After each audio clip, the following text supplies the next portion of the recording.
Order. We start with questions. Secretary of State for Foreign, Commonwealth and Development Affairs, Joe Robertson. Number one, Mr. Speaker. Secretary of State. With permission, Mr. Speaker, I will answer questions 1 and 14 together. Last week, I visited Kyiv to mark the 4th anniversary of Putin's brutal full-scale invasion of Ukraine.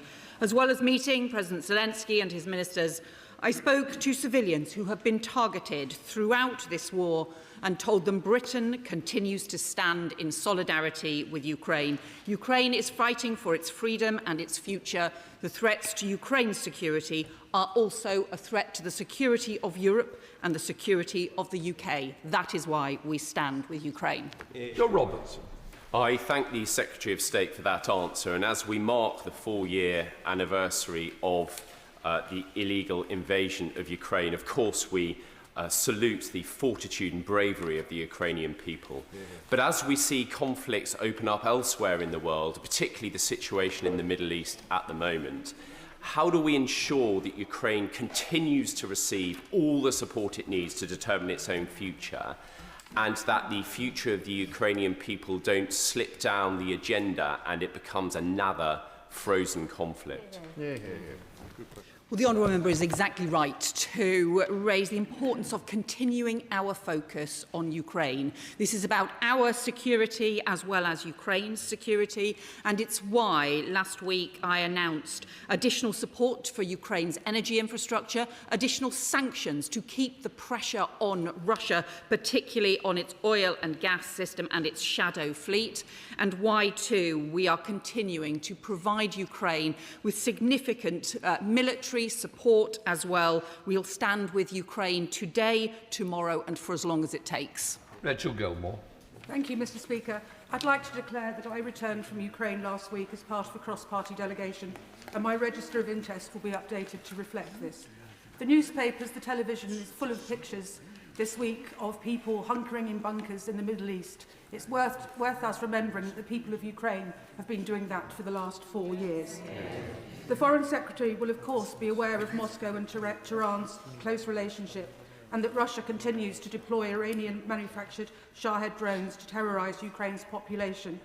With the crisis in the Middle East intensifying, I wondered if she could set out how the government now assesses the implications of these recent developments for Russia's war in Ukraine.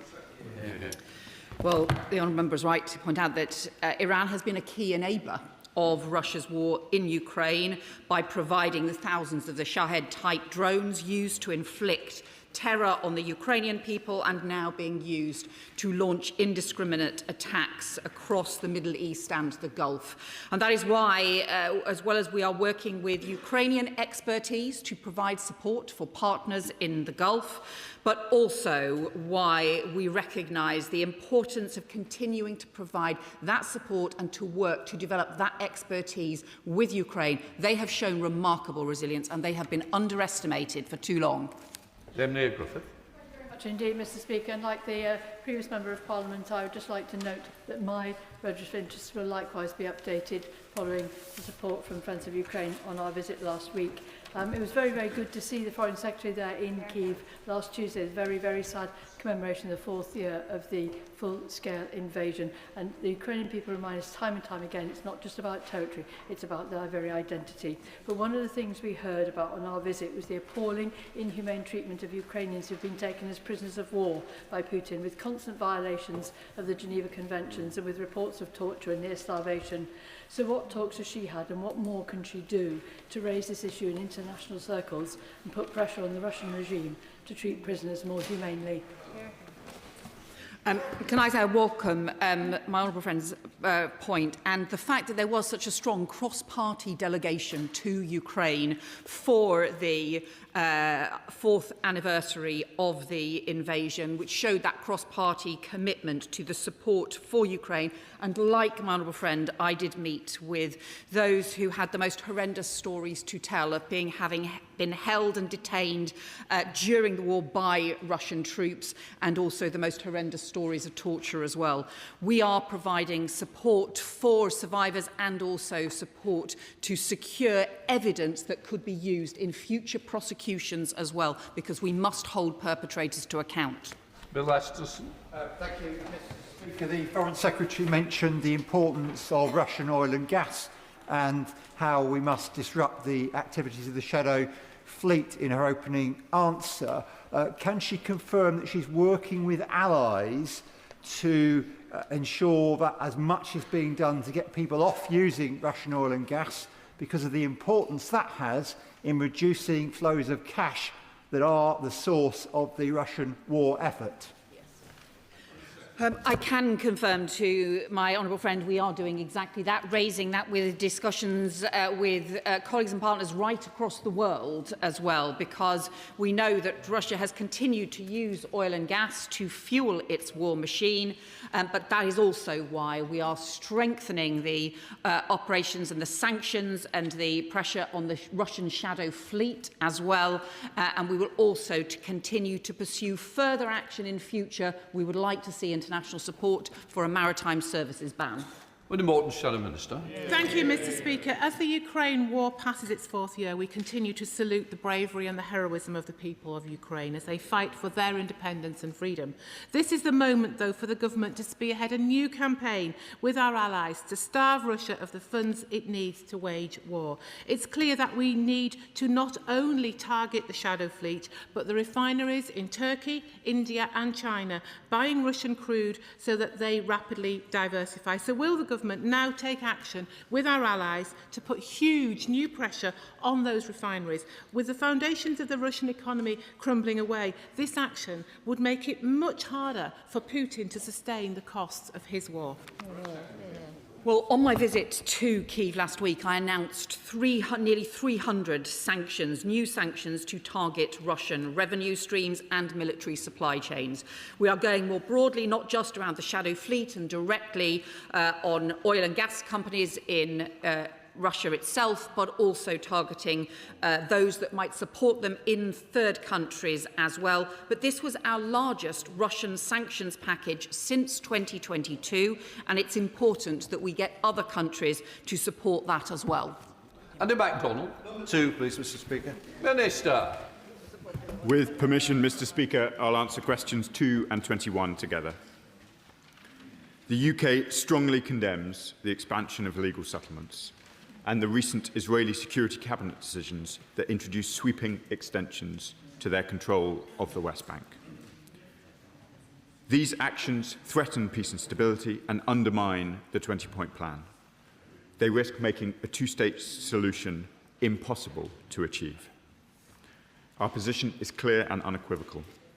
The Israeli government must stop the expansion of settlements, it must stop the threats of forcible displacement and annexation, and it must stop the unacceptable levels of settler violence.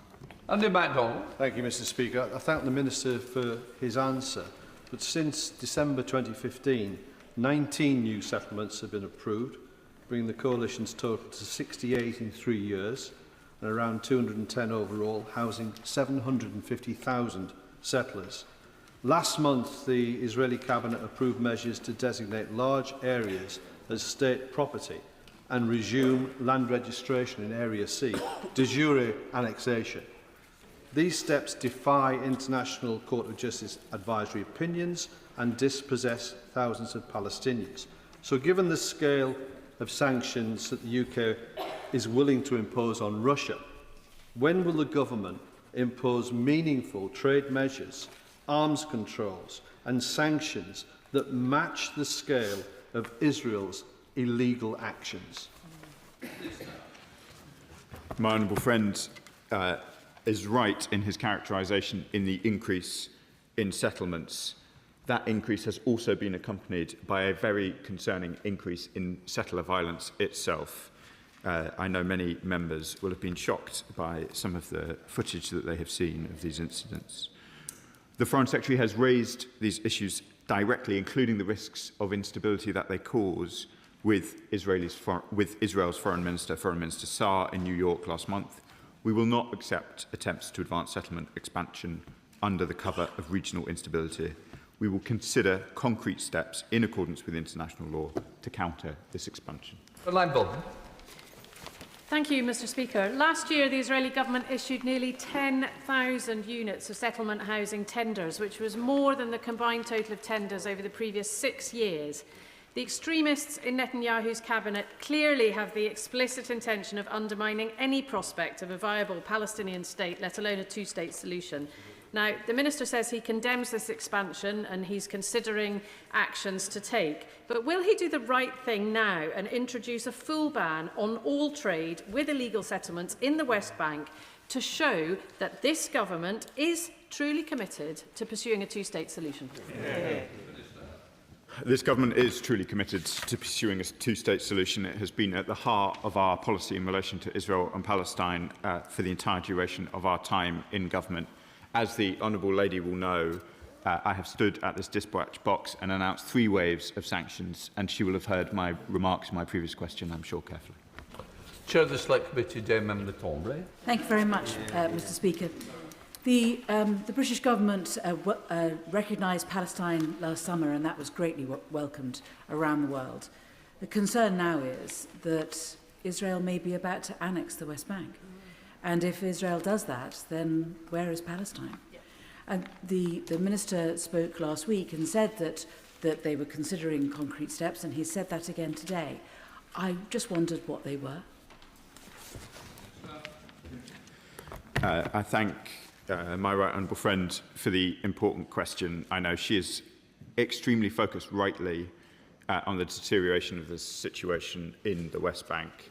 She focuses correctly on the threat of annexation. We oppose that absolutely, as do our American counterparts, as I'm sure she is aware. I'm not in a position to provide further commentary on what the steps I alluded to might yet be, for the reasons that we've rehearsed in this chamber many times.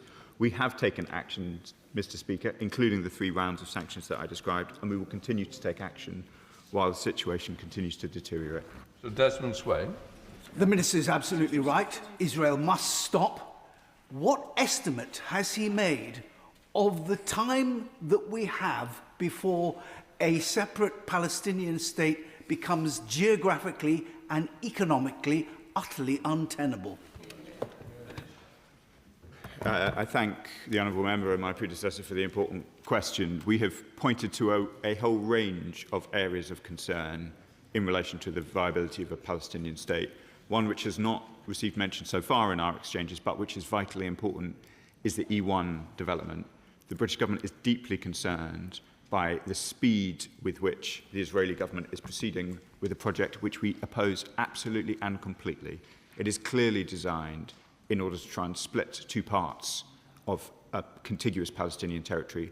We oppose it, and we will continue to do so. Chair of the International Development Committee, Sarah Champion. Thank you, Mr. Speaker.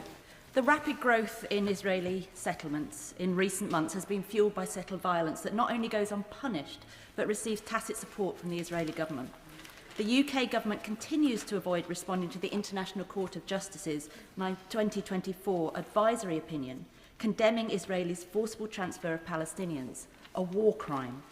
Last month, the UN High Commissioner for Human Rights noticed that the forcible transfer of Palestinians from their homes in the West Bank raises concerns of ethnic cleansing. Does the Minister agree with his analysis? As ever, I thank my honourable friend and the Chairman for her important questions. I just wish to clarify quickly, the British government opposes forced displacement in Palestine. That has been our long-held position. And while, of course, we're due to update Parliament on the wider issues that are posed by the ICJ advisory opinion, I wouldn't wish there to be any ambiguity about our position. We opposed forcible displacement, and of course there must be accountability and justice for all crimes committed right across Palestinian and Israeli territory. Dr. Elliott. Thank you, Mr. Speaker. The Minister says he is concerned by the expansion of illegal Israeli settlements and the expansion of settler violence. He says he is considering concrete steps.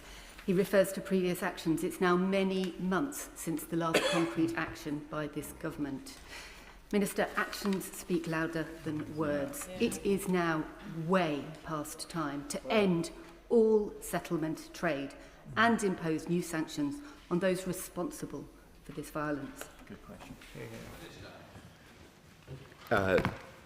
Mr. Speaker, we have taken a range of steps. We continue to take steps, including raising these issues both with our partners and directly with the Israeli government. That's awesome. Question number 3, Mr. Speaker. Foreign Secretary. Mr. Speaker, with permission, I'll answer questions 3 and 12 together. When I visited the Sudan border a month ago, I promised the women that I met in the Adre camp that I would take their voice to the United Nations, and that the world needed to listen to Sudanese women, not the military men who perpetuate this war. And that is what I have done 2 weeks ago, chairing a dedicated session of the United Nations Security Council, where we considered the horrendous fact-finding mission's report on El Fasher, and also ensured that Sudanese women's voices could be heard. As I told the Council members, we need the renewed effort from across the globe to end this brutal war. Thank you, Mr. Speaker, and I thank the Foreign Secretary for her answer. With half of Sudan's population under 18 and millions of children growing up amid widespread violence, Sudan is confronting what many now describe as the world's largest child protection emergency. In that context, what concrete steps will the Department take to promote and defend the UN's Children and Armed Conflict mandate so that protection of children in Sudan remains a sustained diplomatic priority across the UN Security Council and the Human Rights Council? I can tell my honourable friend that we continue to champion the UN Children and Armed Conflict mandate and its monitoring work as well. And it's clear that children are the innocent victims of this horrendous and brutal war, and that is why the world must not look away from Sudan. It's why we need a ceasefire, it's why we need to prevent the arms flows, and it's why we need to continue the humanitarian support from across the globe. Thank you, Mr. Speaker. We know that conflict can disproportionately affect women and children and exacerbates gender-based violence. We cannot let this crisis in Sudan be ignored. There has been an alarming rise in gender-based violence and sexual abuse against women and girls. Can the Foreign Secretary tell me what further steps her department is taking to tackle this horrific abuse against women and girls in Sudan at this time of conflict? Well, my honourable friend is right that the scale of the use of rape as a weapon of war in Sudan is truly horrific. 2 weeks ago, prior to the Security Council briefing, I convened an event in New York in the UN building to include 4 women speakers who have been working to tackle sexual violence in Sudan, and also to hear through video testimony from a Sudanese woman who has been working to tackle levels of sexual violence and provide support to survivors in Chad. And I announced a new £20 million programme to support survivors of rape and sexual violence in Sudan. The voices of Sudanese women must be heard. David Mundell.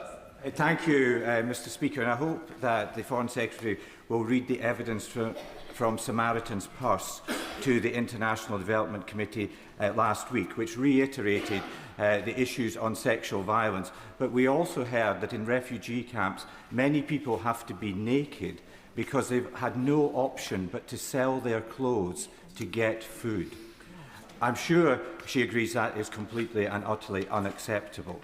In her last statement, she said that she was seeking to engage with the African Union and to bring them more into a participation in bringing a resolution to the conflict. Has she made any progress in that regard?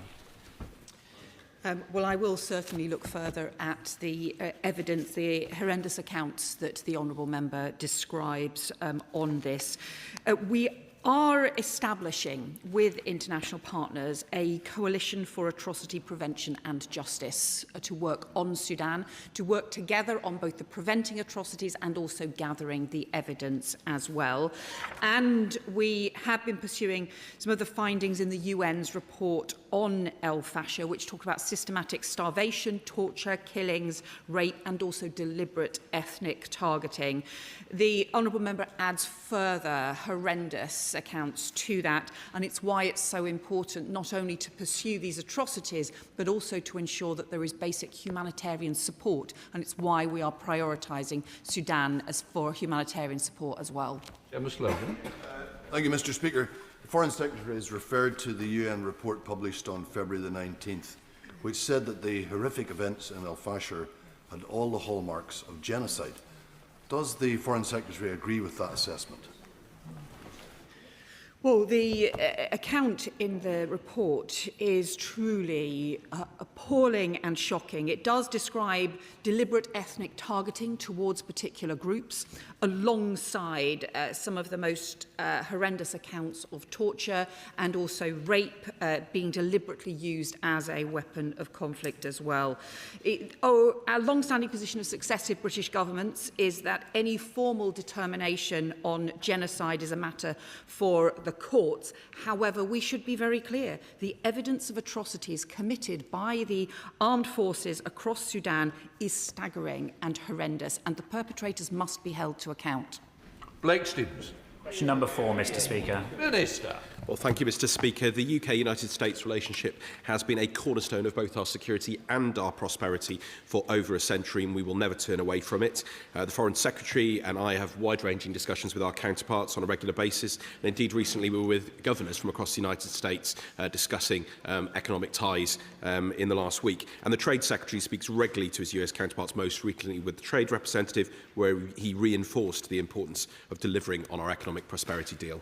Blake Stevens. Thank you, Mr. Speaker. Can I thank the Minister for that response? Given the US and Israel launched strikes on Iran without British involvement, and this government seems increasingly at odds with the US in relation to Diego Garcia, can the Minister assure me that this government's actions are not damaging the special relationship and increasing the likelihood that further tariffs will be imposed on the UK, driving up costs for the great British public?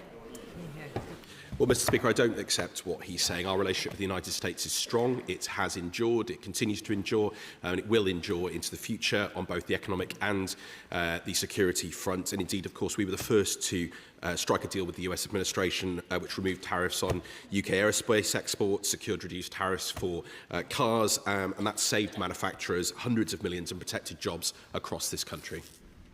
Adam Thompson. Number 5, Mr. Speaker. Minister. With permission, Mr. Speaker, I will answer questions 5 and 11 together. China's imposition of the national security law on Hong Kong has significantly eroded the rights and freedoms of Hong Kongers. We remain deeply concerned about this, and our most recent assessment was set out in the last 6-monthly report to Parliament in October, and the next report will be published soon.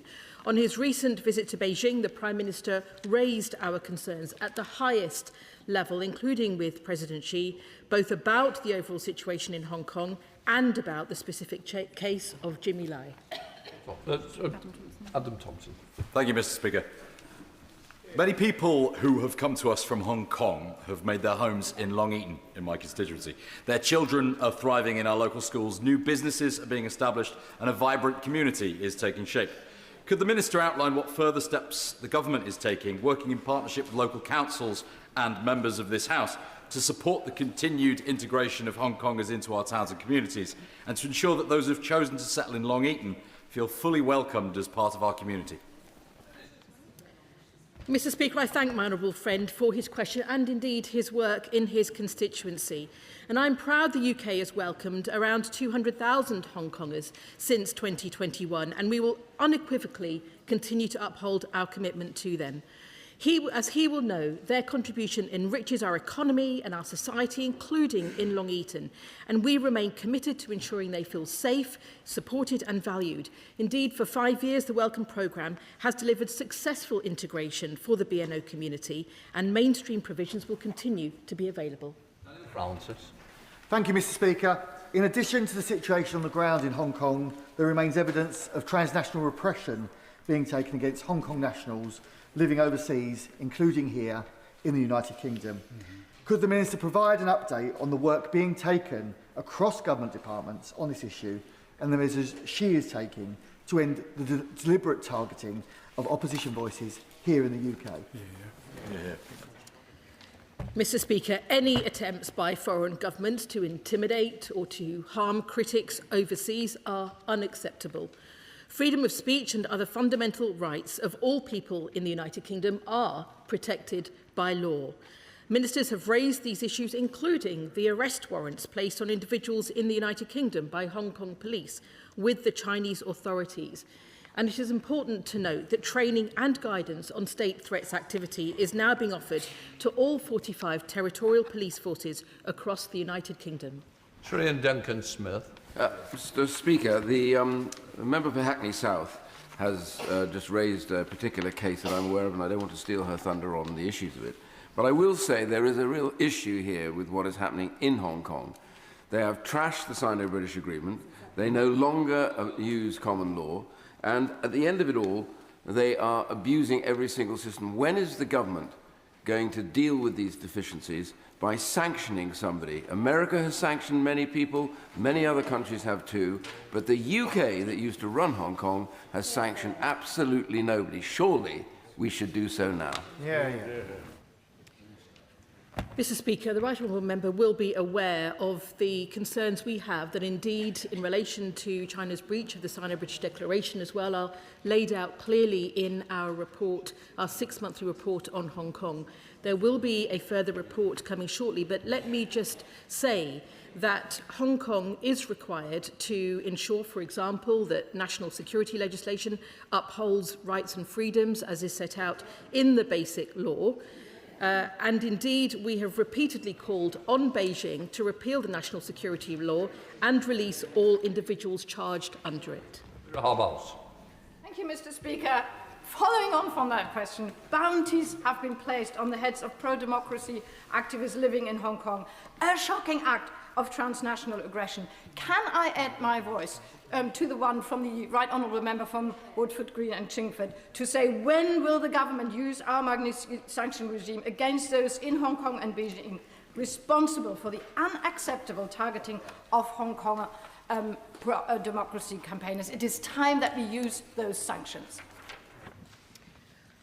I thank the Honourable Member for her question, and she will know that any attempts to coerce or intimidate or harm those in the UK by foreign governments are utterly unacceptable. Indeed, these arrest warrants and bounties encourage reckless behaviour on UK soil, and they damage Hong Kong's international reputation. And it is important that we continue to address these issues, and indeed we will be looking further at the situation when publishing our 6-monthly report on Hong Kong soon. Dame Priti Patel, Shadow Foreign Secretary. Speaker. Last month, the Foreign Secretary held an unpublicised meeting in Munich with Wang Yi, which we only know about because the Chinese Communist Party boasted that she told them that the Prime Minister, Keir Starmer's visit to China, was a complete success with fruitful results in terms of UK-China relations. So can the Minister, on behalf of the Foreign Secretary, confirm whether or not human rights of those living in Hong Kong were raised? And with Jimmy Lai languishing in prison, the CCP looking to toughen up the Hong Kong national security law, and Hong Kongers living in Britain with bounties on their heads, as we've heard today, on what basis was the Prime Minister's visit a complete success, given how little the UK got? It was a complete failure, wasn't it?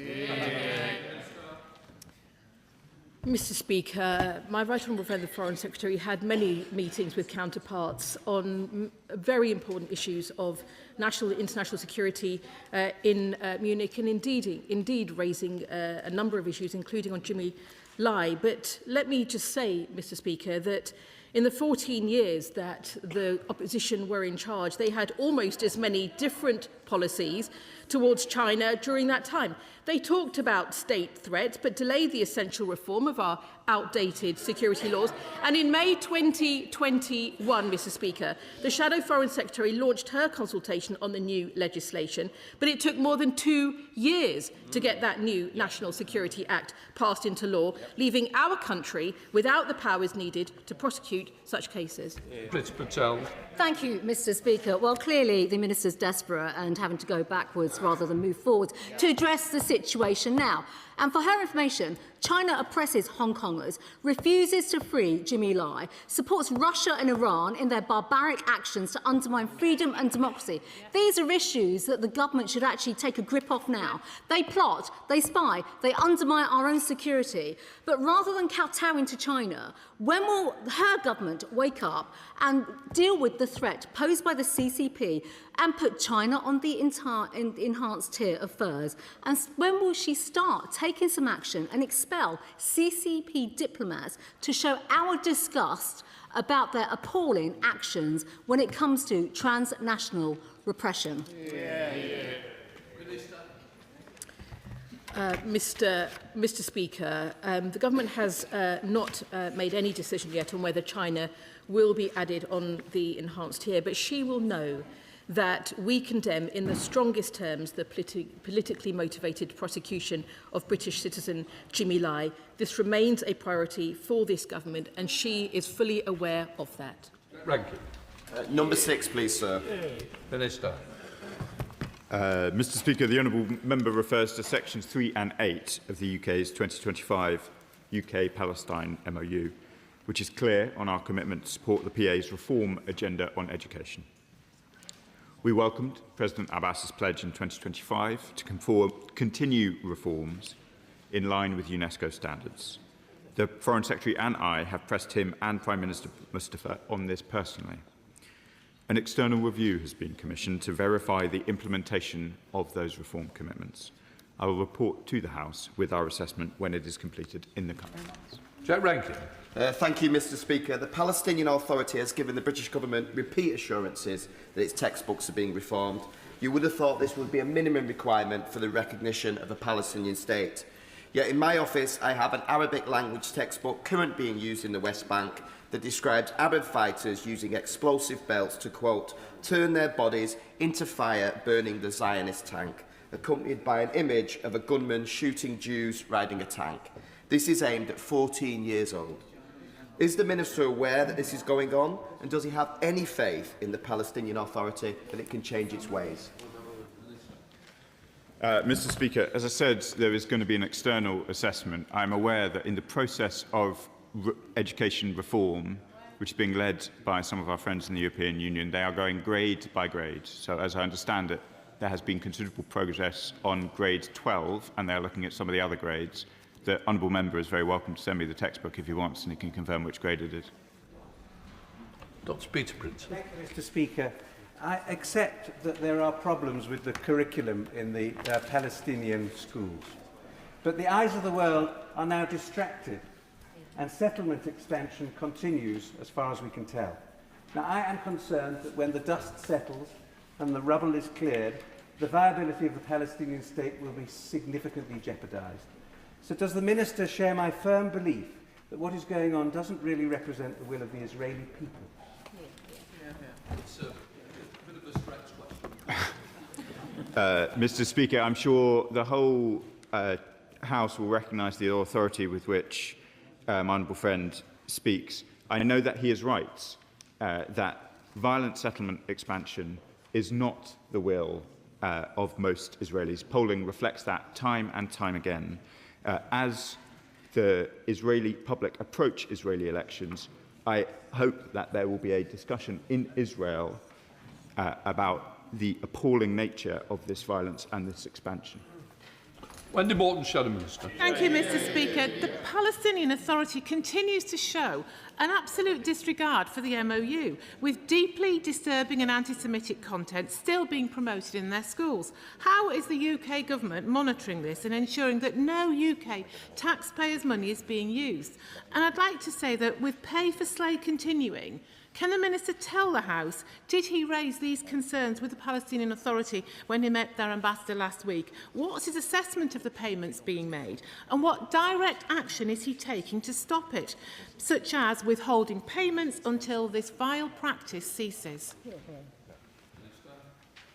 Mr. Speaker, I've tried to answer as precisely as possible on all of the sections of the MOU, and if she has a particular area she would like to raise, then I'm very happy to address it as I did with the honourable member for Windsor. I can confirm that I raised these questions in my most recent interaction with the Palestinian ambassador. She refers to the area sometimes described in public as pay-to-slay, the Tamkeen system, that is also being externally audited by a United States auditor, and once we have that audit, we will be in a full position to provide a further update to the House. Gregory Stafford.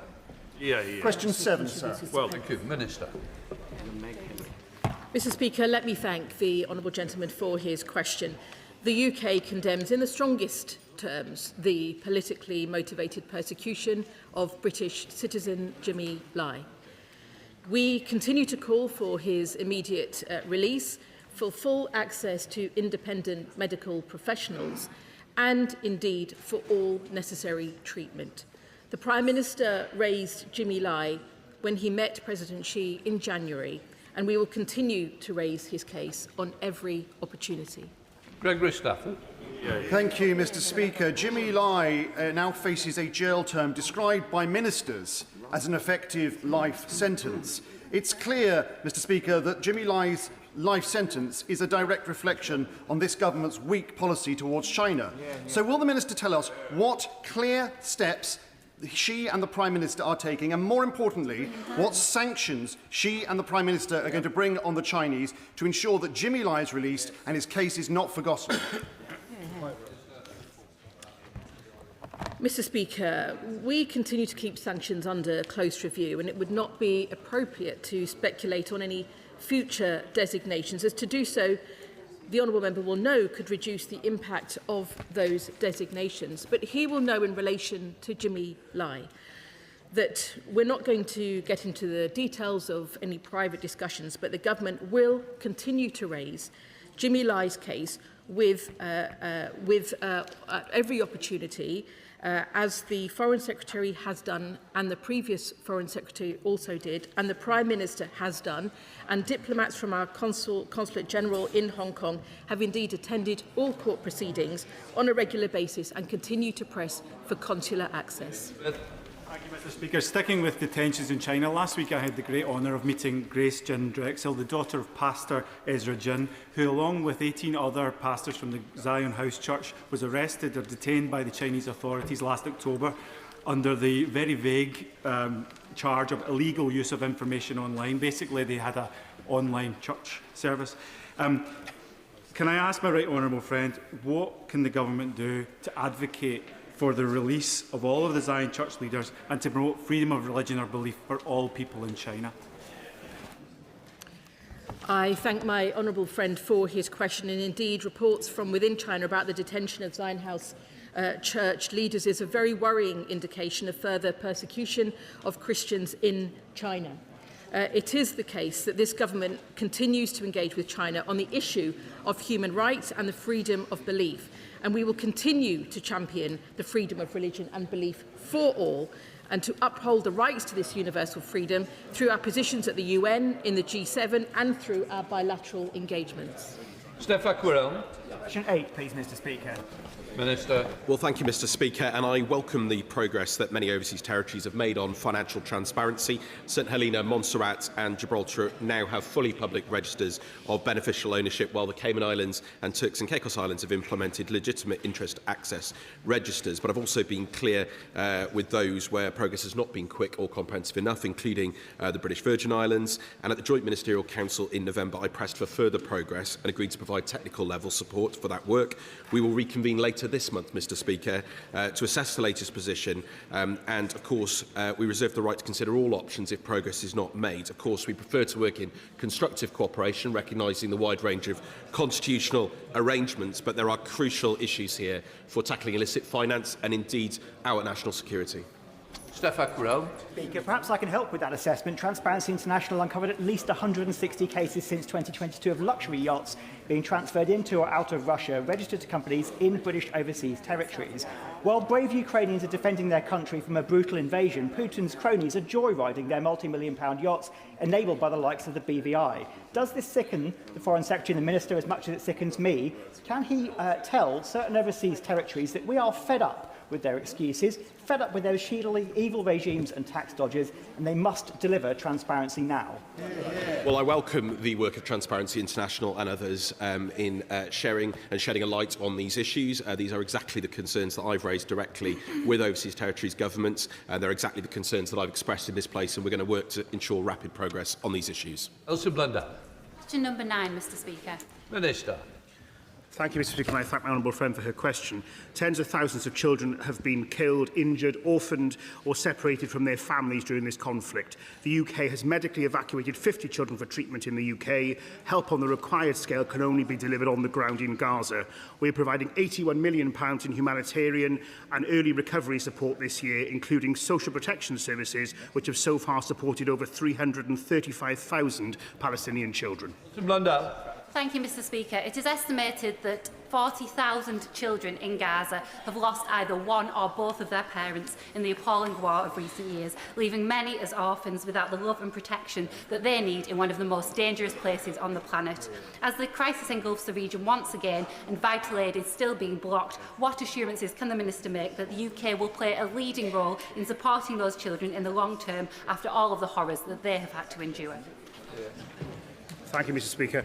INGOs remain indispensable to the UN-led humanitarian response, and we have supported key INGO partners, including through the Disaster Emergency Committee in January. We marked the UK's £3 million aid match for the Middle East appeal. In total, we have provided £13 million since the appeal began. On the 30th of December last year, Mr. Speaker, the UK led a statement with 9 other countries to underline the vital role INGOs play in Palestine. We continue to engage these organisations who have been impacted by new registration requirements, and we have raised them directly with the Government of Israel. Thank you, Mr. Speaker. Amidst the illegal attack on Iran by America and Israel, Benjamin Netanyahu has closed all the border crossings entering into Gaza. What does the Minister know of this? Because food, humanitarian aid is once again being blocked. Can I thank the honourable gentleman for his question? We would like all borders open as quickly as possible and not in a phased process, including Rafah, and we are making representations to the Israeli government in that point. We'll see what. Question number 10, Mr. Speaker. Foreign Secretary. Mr. Speaker, in recent days we have seen Iran attack multiple countries that did not attack them. And just as Iran is a threat to its own, to the region and to the UK's allies, Iran is also a threat to its own people. And time and again it has responded to legitimate protests with brutal violence, as we saw in January when thousands of protesters were killed. That is why last month, alongside international partners, the UK led efforts to secure a special session of the UN Human Rights Council and imposed a sweeping package of sanctions to hold Iran to account for its human rights violations. And yesterday, the Prime Minister set out the action we are taking in response to Iran's attacks on Gulf partners where UK citizens are currently residing. Mark Siebert. Thank you, Mr. Speaker. Not content with suppressing its own people, the Iranian regime now lashes out at civilians and our allies across the region. The new head of the IRGC is an internationally wanted terrorist implicated in the 1994 attack on the AMIA in Buenos Aires, and also responsible for the protest repressions in 2022 against the women, life and freedom protests in Iran. Can I urge the Foreign Secretary to urge the Home Secretary to implement the Jonathan Hall framework so that we can prescribe the IRGC as soon as possible? And can I also ask her to implement sanctions on those responsible for the bloody crackdowns in Iran, including on Ali Larijani, Secretary of the National Supreme Council? Well, my honourable friend will know that I, as Home Secretary, commissioned the Jonathan Hall review exactly because I thought that the legislation might need to be strengthened. He has concluded that it does need to be strengthened to broaden existing counter-terrorism legislation to state and state-linked threats. We will be taking that forward, and he will also know that we keep all prescription decisions under very close review. Robert General. Speaker, when some of us campaigned for Hezbollah to be prescribed in full, Foreign Office officials and others said that that was impossible because it would harm diplomatic relations. That was overcome. The same spurious argument was made with respect to Hamas. that was overcome. Imagine how foolish our country would look today if we had not prescribed Hezbollah and Hamas in full. The same argument has been made by the last government and by this government with respect to the IRGC. Will the Foreign Secretary be clear that she will not stand in the way of the full prescription of the IRGC, so these dangerous criminals who harm our own people and our allies around the world have no place, no home in the United Kingdom? Well, I would just point out to the Right Honourable Member that I take the threats on UK streets immensely seriously, but he was a Home Office Minister and he was a Cabinet Minister during an entire period when Iran-backed, state-backed threats had been seen on UK streets, and he did nothing to strengthen the legislation in so many years in government that this government is now taking forward to strengthen that legislation. Alan Miller, Liberal Democrat spokesperson. Mr. Speaker, it is currently unclear whether the turmoil unleashed by Trump and Netanyahu's unilateral military action will bring freedom and security for Iranians who deserve a better future. But we can be certain, Mr. Speaker, that the IRGC will seek to crush domestic opposition and, if given the chance, to export terror abroad, including to the UK streets. Members of the Iranian diaspora here and the UK Jewish community have expressed their fears of attack. So, echoing the calls of members across this House, will the Foreign Secretary work with her colleagues to heed the calls of Liberal Democrats and other parties to bring forward emergency legislation to enact the whole review and prescribe the IRGC? Well, I can tell the honourable member, first of all, that we are taking forward the legislation that Jonathan Hall has recommended, but I can also tell him we take immensely seriously any threats that are Iran-backed on UK streets. And that is why our counter-terrorism police work extremely closely with our security services, and they are pursuing live cases, and have been for some time, where Iran is suspected to be involved. They will continue to do so to keep all of our communities safe, but particularly our Jewish communities that have been so targeted. Come to topicals, Lauren Edwards. Question number 1, Mr. Speaker. Foreign Secretary. Mr. Speaker, yesterday the Prime Minister updated the House on the conflict in the Middle East and Gulf. And overnight, we have continued to see Iranian strikes on Gulf nations. Mr. Speaker, the safety and security of British nationals is our top priority, and I want to update the House on support for British citizens who are in the region. As of this morning, 130,000 British nationals have now signed up to the Register Your Presence programme, which is vital to the Foreign Office's ability to know where people are and to provide updates and advice. Members will know that in many of these countries, the airspace is still closed, but I'm in close contact with my counterparts across the region, speaking again yesterday with the UAE on the excellent support that they are providing and some of the departures that they are now securing as this becomes viable. And we are also working with airlines on increasing capacity out of Muscat for British nationals, with priority for vulnerable nationals. And a government charter flight will fly from Muscat in the coming days, prioritising vulnerable nationals. But British nationals in Oman must wait to be contacted by the Foreign Office regarding these options, and we will continue to work 24/7 on supporting British nationals in the region. I would tell the House this is a very fast-moving situation. We have unprecedented numbers of British nationals in the region, and I will continue to update members and affected British nationals as the situation evolves. Thank you, Mr. Speaker. We're all deeply concerned about the escalating situation in the Gulf. Following the PM's statement yesterday, has the Secretary of State had any discussions with her counterparts in the US, Europe or Israel about measures to secure any nuclear or radiological material in Iran in light of the possibility of its trafficking due to current events? Foreign Secretary.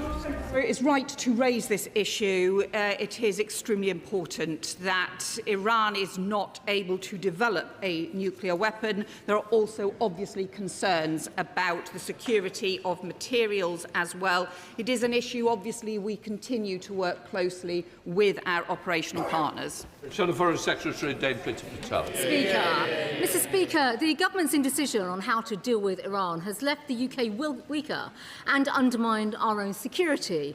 But as the House has already started to discuss, prescribing the IRGC will strengthen our position. So I actually prescribed Hamas when I was Home Secretary, so I've dealt with state prescriptions. The Foreign Secretary, in her role as Home Secretary last year, spoke about bringing forward the Hall Review and the recommendations and to bring forward a series of powers. When will she and her government, and I'm going to make a suggestion here for her, bring forward the parliamentary time that is essential so we can have emergency legislation to prescribe the IRGC? And if she desperately needs parliamentary time that is not timetabled so far, would she scrap the Chagos surrender bill so we can legislate to do this now? Foreign Secretary. Well, again, I just point out we have had a record number of former Conservative and still Conservative Home Office ministers coming forward to call for things that they failed to do while they were in government. I would say to her, this government is determined to bring forward the legislation to take forward the Jonathan Hall Review, but it is legislation that the Conservative government could have done over very many years in order to strengthen the legislation. And we will also strengthen the action on our streets and internationally on the Iranian threat. Dame Priti Patel. Mr. Speaker, events in the Middle East remind us how important our collective defence and security at the base of Diego Garcia is, and the whole of the Chagos archipelago, and nothing should be done to undermine that. Now, given the latest comments from the President of the United States on the importance of the base and the folly, Mr. Speaker, in giving sovereignty away, will the Foreign Secretary finally do what's right for the defence of our country and British taxpayers and British Chagosians and tear up the terrible Labour Chagos surrender treaty? Just say to the Shadow Foreign Secretary that this government believes that decisions should be made in the UK national interest, according to UK values, not according to any other government's national interest, whether that be across Europe, the US, the Middle East or beyond. And when it comes to the issues around the Chagos, we will take decisions in the interests of our national security. She knows the national security issues that are at stake here, and instead of simply travelling around the world trying to undermine the UK's national security and trying to undermine the decisions that we are taking, perhaps she should actually start standing up for the UK's national interest instead. Thank you, Mr. Speaker. My 8-year-old grandson, Ronnie, along with his mum and dad, spent Sunday night on the bathroom floor in RAF Akrotiri until they got the all clear at 3 a.m. in the morning. Will the Foreign Secretary assure me that this country will not be dragged into another illegal war by the Americans, putting the lives of British servicemen and women and millions of innocent civilians in danger? Well, I want to praise the UK armed forces that we have in Akrotiri for their huge professionalism, for the work that they do to defend UK security and our national security as well. We have already increased the deployment with additional defensive capabilities, including radar, F-35 jets and air defence and counter-drone systems, and we work closely with the Cypriot government as well on safety and security issues too. Callum Miller, Liberal Democrat spokesperson. Thank you, Mr. Speaker. Yesterday, the Prime Minister argued that the government was distinguishing between defensive and offensive operations by US bombers making use of UK bases. On issues of such gravity, clarity is essential to avoid mission creep. So can the Foreign Secretary confirm that the UK will agree the target and monitor the outcome of each of these US sorties, Will the government report on this to the Intelligence and Security Committee? And can she confirm that if one were found to have hit anything other than a missile battery or missile store, the UK would suspend its agreement for the use of its bases? Well, we have long-standing operational arrangements for partners and allies that we work closely with, and we assure those are implemented. But what I say to him is the principles that we follow here are about ensuring that there is a lawful basis for action, ensuring that it is also in UK interest. But at a time when we have seen strikes from the Iranian regime on countries that were not involved in this conflict, where we have 300,000 British citizens currently resident, were we not to take action to support and protect those British citizens when they might be threatened with attack? I think we would find that extremely difficult to justify. Thank you, Mr. Speaker. It was a pleasure to see the Foreign Secretary at last month's Munich Security Conference, where, despite warm words on all sides, the trust gap between the European Union and the United States was absolutely palpable, impacting discussions on defence, procurement, technology sovereignty, Greenland, the Middle East, etc. Could she tell me how she sees the UK's role? Should we be trying to restore trust? We have our own trust gap. Should we pick a side, European Union versus United States, or do we forge an independent path, dependent on neither? Well, the UK's task must always be to act in the UK's national interest according to UK values. But at the heart of that national interest and those values are things like the NATO alliance, the transatlantic alliance, as well as our partnership with other European countries and other countries on our defence as well. Thank you, Mr. Speaker. I am deeply concerned about the British service personnel who are being put at risk by attacks from Iran. With US Secretary of State Marco Rubio now warning that the hardest hits are yet to come, can the Foreign Secretary confirm whether there are any British personnel on any US ships which are being used to attack Iran? Well, what I can tell her is that we take the safety of UK personnel immensely seriously, and I do want to pay tribute to the service that they show for our country. It is why we have already increased some of the deployments in order to ensure that, for example, in Cyprus, there is added radar and air protection as well, and we will always continue to do so, and we ensure that operational matters happen in the normal way.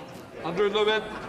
Mr. Speaker, at the Munich Security Conference, the Prime Minister rightly said that we must do more to work with our allies to build our collective European security. Given that moral imperative, can I ask my right honourable friend if there is an ambition for the UK and the EU to reopen negotiations on UK access to the EU's safe defence mechanism? My honourable friend asks a very important question. We are absolutely committed to strengthening our defence cooperation with the EU and European partners, and of course with NATO as the bedrock. We negotiated in good faith on SAFE, but the terms weren't in the UK's national interest, but we're going to continue to engage constructively across a range of areas of cooperation. Bob Blackman. Thank you, Mr. Speaker. Obviously, the Foreign Secretary faces real problems in terms of the settlement she's received from her neighbour next door. But given the last 20 years have led to almost eradication of polio and excellent work on malaria, will she prioritise those programmes to ensure that we don't go back on releasing polio and malaria once again across the globe? Can I thank him for his question, and can I assure him and the House that we are prioritising those areas of continued support within the health sphere of development funding? Kim Johnson. Thank you, Mr. Speaker. As a member of the NUJ parliamentary group, I know it's vital to protect journalists. Sadly, hundreds of Palestinian journalists have been slaughtered during the Gazan genocide. But as Britain is the co-chair of the Media Freedom Coalition, can the Minister explain what steps the government's taken to safeguard journalists on the ground in the Middle East? And can he encourage international governments, including Israel, to allow the global media to do their job and for journalists to be protected and not pay the price of war? Can I thank my honourable friend for her question? We take this extremely seriously. Journalists on the front line are often how we find out across the world where atrocities have taken place. Can I reassure her that even tomorrow I'm hosting a Media Freedoms Coalition discussion and will always remain a priority for the UK Government? Jack Rankin. Thank you, Mr. Speaker. It's been 31 days since I wrote to the Secretary of State calling on her to reimburse the Royal Borough of Windsor and Maidenhead for costs incurred during 3 state visits last year, some £350,000. Whilst to the Government this may be a rounding error, it isn't to the ratepayers of Windsor. We are very proud to host, but these are properly national costs. Will the Secretary of State do the right thing and please sort this? Can I thank him for his question? There is an Estimates Day tomorrow, perhaps he'd like to raise it. On the wider point, he and I have been in correspondence on this point, and discussions are indeed ongoing over those costs. Mr. Swallow. Mr. Speaker, the International Road Assessment Programme based in Bracknell has saved well over 500,000 lives from road crashes around the world, a significant contribution to the UN Sustainable Development Goals and a real success story of British expertise on the global stage. What can this government do to champion the work of IRAP more effectively? Can I thank him for his question, Mr. Speaker? Improving road safety is a global challenge. Every year, 1.2 million people die on the roads, the biggest killer of young people. I thank my honourable friend for bringing this to the House's attention. The UK, through the Department of Health, contributes £12.5 million to the Global Road Safety Facility and is represented on its Partnership Council. And we continue to work in this space on this truly important issue. Final question, Vicky Slade. Thank you, Mr. Speaker. Last week, the BBC reported the death of Palestinian child Jad Jadala, shot in a West Bank refugee camp while Israeli soldiers watched him bleed to death. Violence against children around the world is increasing, including Ukraine, Sudan and now Iran. So what diplomatic action is she taking to prevent child death and protect surviving children from the lifelong trauma of war? Mr. Speaker, we've spoken many times about the risks to children in the West Bank and Gaza. It is a priority for this government. We raise it regularly with our Israeli counterparts, and I'm familiar with the report she references. We now come to the spring forecast. I call the Chancellor of the Exchequer.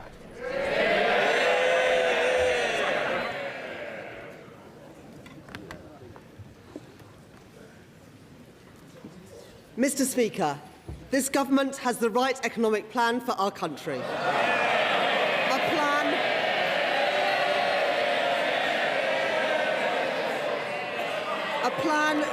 A plan that is... Order. Sorry. Look, both sides, if you're not interested, please, you don't have to stay in the chamber. I'm interested, my constituents are interested, and your constituents as well, Chancellor.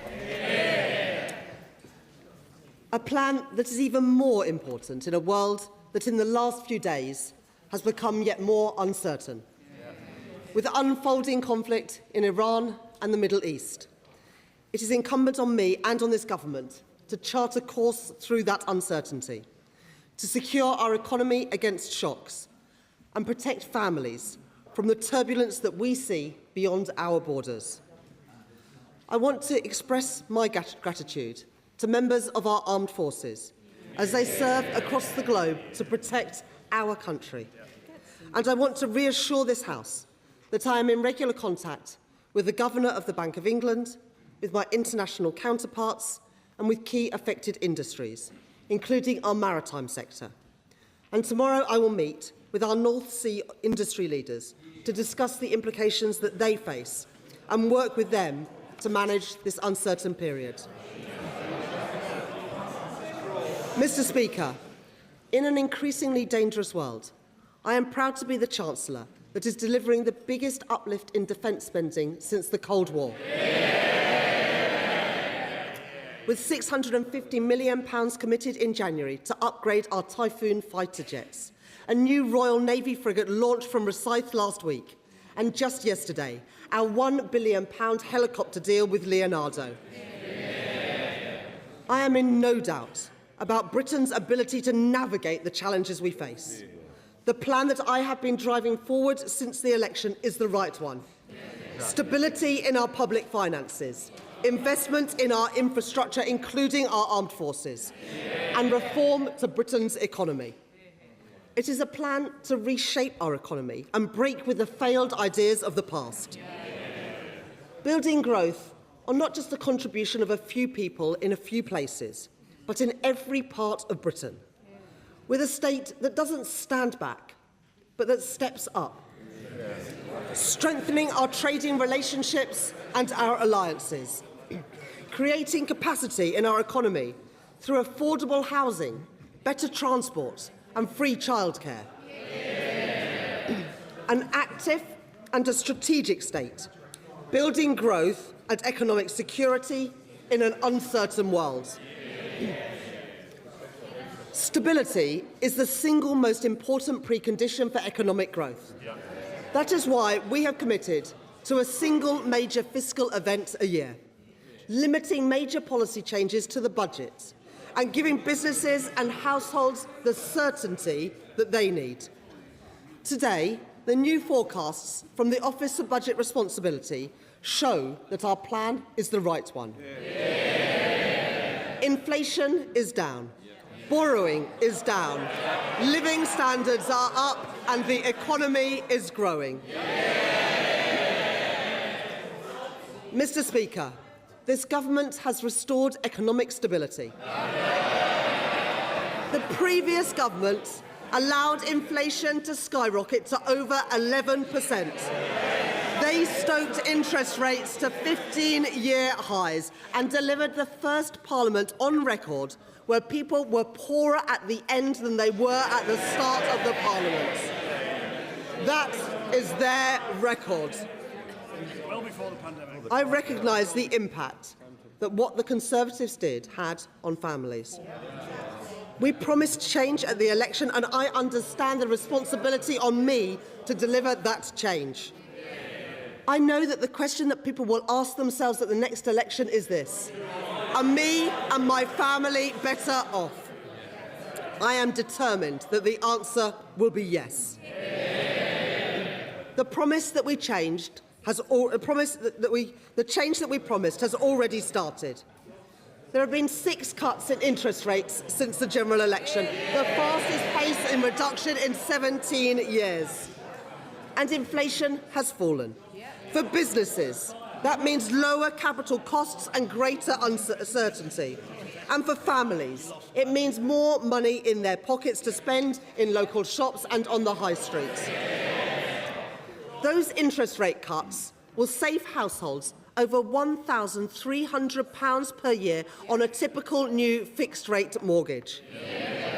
And real wages have risen by more in the first 18 months of this Labour government than they did in the first 10 years of the Tory government. At the budget, I went further to deliver the change that people rightly demand. I extended the 5p cut in fuel duty for a further 5 months. I froze prescription charges for the 2nd year in a row. I froze rail fares for the first time in 30 years. And I am taking £150 off of energy bills from next month. In February, the Bank of England confirmed that inflation will fall faster because of the action that I took in the budget. And today, the Office for Budget Responsibility expects inflation to come down even faster than it forecast in the autumn. Mr. Speaker, in the current global context, with the risk that rising energy prices will put upward pressure on inflation, the action that I have taken is even more crucial. Keeping inflation low and stable is the best way to support family incomes and reduce pressures on the cost of living. But that's not all we've done. This Labour government has funded 30 hours of free childcare for working families. We are rolling out free breakfast clubs at primary schools. And we are set to achieve the biggest reduction in child poverty over a parliament since records began by reversing the shameful 2-child limit imposed by the party opposite. That is the moral choice for the children who will no longer go to school hungry, and for the women who will no longer have to suffer the grotesque indignity of the rape clause. And scrapping the 2-child limit is an enduring investment in our children and in our future, to realise the potential of young people whose otherwise potential would be wasted. The Tories have said that they would reinstate that destructive policy. And now Reform are saying exactly the same thing. Two parties united in their intention to plunge nearly 500,000 children back into poverty at a single stroke. Mr. Speaker, if you import failed Tory politicians, you get failed Tory policies too. Labour and only Labour have the right economic plan for our country. Last year, we demonstrated the resilience of Britain's economy in the face of global headwinds, with the fastest growth of any G7 country in Europe.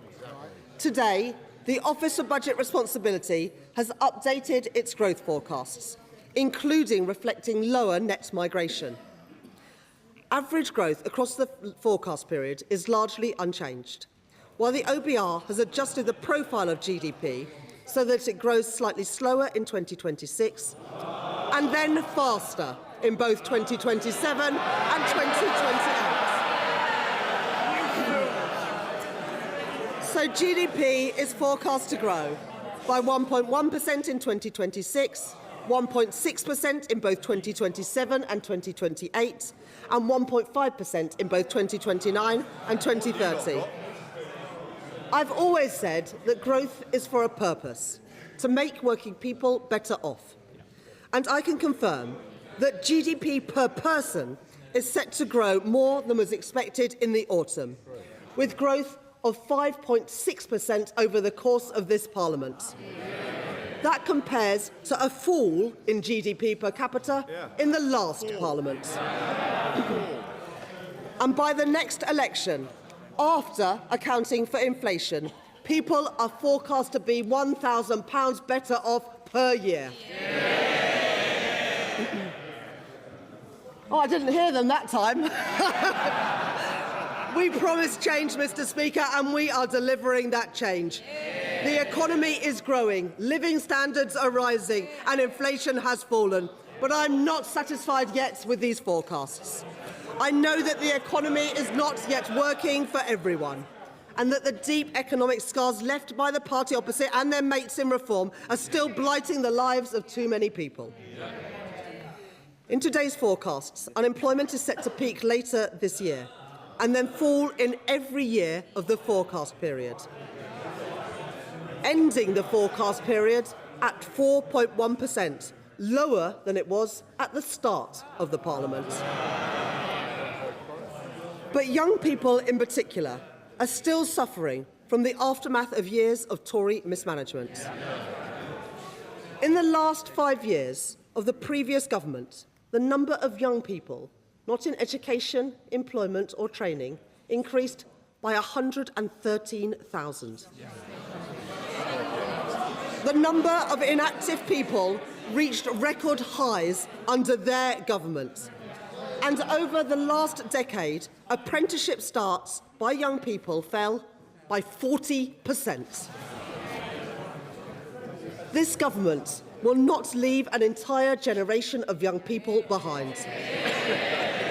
We are already taking action with additional investment to reform apprenticeships to prioritise young people, and through the £820 million Youth Guarantee, providing young people with employment support and a guaranteed job. And in the coming weeks, I will set out more reforms to undo the Tory legacy of neglect and give young people the support and the opportunity that they deserve. Mr. Speaker, in the face of global uncertainty, we beat the forecast last year.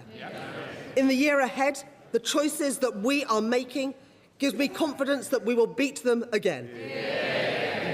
And in the year ahead, more of the choices that we have already made will come into effect. Discounts on business energy costs, trade deals with India, the US and the EU, reforms to back our entrepreneurs, investment in our infrastructure, skills funding for further education and more planning reforms. Progress opposed by the Conservatives, opposed by Reform, opposed by the Liberal Democrats and opposed by the Green Party too. Because it is Labour and only Labour that has the right plan for our country. Our plan for growth is grounded in a profound rejection of the failed economic dogmas of the past. The trickle-down, trickle-out thinking that produced ever-diminishing returns for working people. I know that an economy cannot be working if it is delivering for only a few people in a few places. I know that it matters where things are made and who makes them. And I believe that the working people who keep our country moving deserve a fair day's pay for an honest day's work. Since the election, I've been making the big choices that will bring about the deep structural changes that our economy needs so that it works again for working people. The choices to take on vested interests and back the builders, not the blockers. The choice to increase public investment and protect our public finances with new fiscal rules. And the choice to give people in all parts of our country the opportunities that they deserve. By reforming the Treasury spending rules in the Green Book to unlock investment in all of our urban, rural and coastal communities. Mr. Speaker, those are the right choices for our country, for security, for stability and growth. Today's forecasts from the Office of Budget Responsibility show that they are starting to pay off. And I am clear-eyed about where the opportunities for the British economy lie in this Parliament and beyond. In my second May's lecture in 2 weeks' time, I will set out 3 major choices that will determine the course of our economy into the future. To go further in strengthening our global relationships, breaking down trade barriers and deepening alliances with our European partners for a more secured and connected economy. To go further in backing innovation and harnessing the power of AI, so that entrepreneurs and innovators thrive here in Britain and so that working people reap the rewards. And to go further in transforming our economic geography, so that we can build growth on a broad and stable basis, spreading opportunity and unlocking opportunity in every part of Britain. Mr. Speaker, I came into politics because I believed in a government that stands up for working people. That everyone, no matter where they grow up, deserves security and a fair chance to achieve their potential. And that being able to manage the bills, afford a home and pay for a holiday is never too much to ask. When governments lose control of the economy, as the Tories did, it is working people who pay the price. In their pay packets, in their bills and in their mortgages. That's what the party opposite inflicted on working people over 14 years. Austerity that cut off investment. Brexit, which cut us off from our closest trading partners. And Liz Truss's disastrous mini-budget. Cheered on by the Leader of the Opposition and by the Honourable Member for Clacton. Oh, he's not here today. No, he's never here. Mr. Speaker, 5 Prime Ministers, 7 Chancellors, 11 plans for growth, and at the end of it all, the only Parliament on record where living standards were worse at the end than they were at the start. And a £22 billion black hole in the public finances. That is their legacy. And make no mistake, the Tory Tribute Act up there, they would do exactly the same thing. They may have changed the colour of their rosettes, but the British people won't forget that they are the exact same people who wrecked our public services and wrecked our public finances in the Tory government. The same people, the same policies and the same disastrous outcomes for working people. The Tories left our country, our people and our allies exposed. They had no plan and no intention to fund their pledge to spend 2.5% of GDP on defence. And reform would go one step further by ditching our allies and siding with Russia. While the Green Party want to take us out of NATO and jeopardise our alliances. Well, she shakes her head. I don't know if they've changed their policy, but their policy is to take us out of NATO. So let me be clear. It is Labour and only Labour that can provide social justice, national security and fiscal responsibility. In their forecasts today, the Office for Budget Responsibility show that we are set to reduce borrowing by nearly £18 billion compared to the autumn. This year, we are set to borrow less than the G7 average, something that the Tories never achieved in any year in 14 years. The forecast today shows that public sector net borrowing is set to fall from 4.3% this year to 3.6% next year, then to 2.9%, 2.5% and to 1.8% in 2029-30. And even after funding other measures announced since the budget, including the new special educational needs system set out by my right honourable friend, the Education Secretary, last week, headroom against the stability rule in 2029-30 has increased from £21.7 billion to £23.6 billion, with headroom against the investment rule also higher at £27.1 billion. And debt is now set to be lower in every year of the forecast compared with the autumn. Mr. Speaker, it is because of the choices I have made to keep our public finances stable and restore our credibility that we can invest in the priorities of working people. Investment in our communities with pride in place. Investment in our schools to fix crumbling classrooms and give every child the education that they deserve. And investment in our NHS to bring waiting lists down and with a record cash settlement. I have never accepted that we have to choose between social justice and fiscal responsibility. Because there is nothing progressive, nothing Labour, about spending £100 billion a year. That's £1 in £10 of what government spends, just paying on the interest of the debt racked up by the party opposite. After their disastrous mini-budget, our debt interest rate soared towards the highest in the G7. And from my budget to this forecast, while average yields rose for the rest of the G7, yields on UK government debt fell. The Tories squandered Britain's credibility. My plan is rebuilding it. Already, because of the action that I have taken, we are expected to spend nearly £4 billion less on debt interest next year than was forecast in the autumn. And if we stay the course and stick to our plan, and our debt interests return to the G7 average, where they were before they wrecked things with Liz Truss's mini-budget, we will have £15 billion a year more for the priorities of working people and to make working people better off. That is the prize on offer. That is the prize within our grasp. This is the right plan.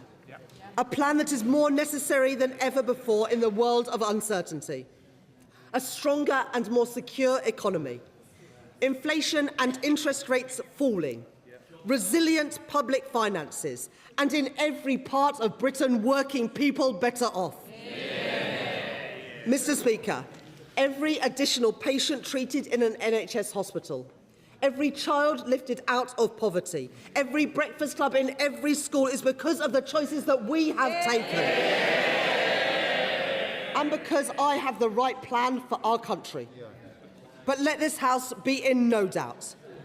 Every pound that we have invested, every pound in the pockets of working people, every pound that we have secured in this forecast today can be wiped out by a change of course. So we must reject a return to austerity, to protect our public services and invest in Britain's future. We must reject the temptation of easy answers and reckless borrowing, to protect family finances and get the cost of living down. And we must reject the political instability which would put at risk all the progress that we have made. My plan is the right one. I am in no doubt about how great the rewards can be if we stay the course. The forecast today confirmed that the choices this government have made are the right ones.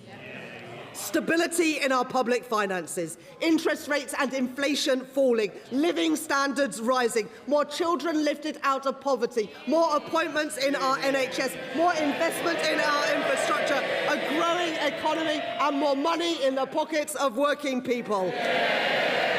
Mr. Speaker, these are the right choices, this is the right plan, and I commend this statement to the House.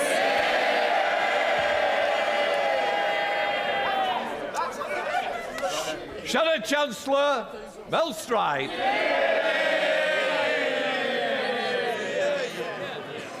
Mr. Speaker, is that it?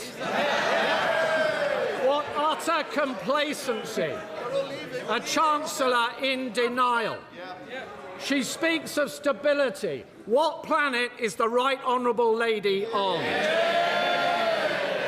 She has lurched from putting up taxes to destroying growth, to destroying headroom, to coming back to putting up more taxes, more growth destroyed. Round and round we go, like a fiscal twister ripping up everything in its path. And Mr. Speaker, Sorry. I will hear the Shadow Chancellor, because people need to recognise there's two sides. Let's hear the other side now. Thank you, Mr. Speaker. They just don't like the truth, Mr. Speaker. That's the truth of it. As our economy bleeds out, what does the right honourable lady do? She comes to this House with nothing to say and with no plan. Unless, of course, doing nothing is a cunning plan to avoid those U-turns further down the line. She is weak, Mr. Speaker. She has even stripped the OBR of its ability to assess whether she is meeting her fiscal targets. So, Mr. Speaker, let it be remembered that at this time in this chamber, this weak and chaotic government gave up on the British people. She has nothing to say to us today. This is not a spring statement. This is not a spring statement, Mr. Speaker. It is... Order. Mr. Gardner, I expect better. We have to listen to you on a Thursday night. I don't need to hear no, Belstride. No, they don't like it, Mr. Speaker. They don't like the truth. This is not a spring statement, Mr. Speaker. It is a surrender statement. Yes. The Chancellor has the temerity to suggest that she is creating the conditions for renewed growth. She is rather like the dodgy estate agent standing in the crumbling building with the roof gone, the windows gone, with the floor gone, and saying, just think of the potential. But that potential, Mr. Speaker, has been undermined by the terrible state of our public finances. When it comes to the deficit, she knows, the right honourable lady knows, when it comes to borrowing, that borrowing this year is almost double that which was forecast at the time of the general election. She knows that the forecasts are predicated on the numbers she has given to the OBR that they have to accept, including squeezing spending at the end of the Parliament, raising taxes, raising energy bills at the same time. We know, Mr. Speaker, we know that that is unrealistic. And the reason that we know it, Mr. Speaker, is that she and the Prime Minister have no backbone when it comes to taking difficult decisions. Before the budget, Mr. Speaker, winter fuel payment, U-turn, welfare reform, U-turn, two-child benefit cap, U-turn. And in the short period of time after the budget, Mr. Speaker, farm tax, U-turn, family business tax, U-turn, public houses, U-turn. And on the deficit, when she rises again, could she tell the House how she's going to fill that black hole of £6 billion around this end budget? And she mentions, quite rightly, the Iran war and the greater threats that our country faces. Could she explain in a moment how she is going to fund what we have been urging her to do, to go to 3% of GDP on defence by the end of this Parliament? How will she fund that? Order, order, order. Seriously, we need to hear this. If you don't... I can help you if you don't want to. Thank you, Mr. Speaker. She mentions the cost of borrowing and says it is coming down. Does she not know that the cost of borrowing in this country has been the highest in the G7, higher even... Somebody needs to switch the phone off. It is not acceptable. Even higher than Greece. Indeed, Mr. Speaker. Indeed, Mr. Speaker. If debt were a government department, it would be the third largest spending department in Whitehall. Not money going on the people's priorities, but simply being flushed down the drain. She makes great store of the latest forecasts on debt, saying that it is coming down compared to the forecast back in the autumn. But if you strip away her dodgy definition of debt, it will be going up in just about every year of that forecast. Yet, Mr. Speaker, she has the audacity to praise her own performance. She points to growth, but does she not know that the Bank of England only last month downgraded growth for both this year and next year? She specifically, a moment ago, said that this government had beaten the forecast for growth from last year.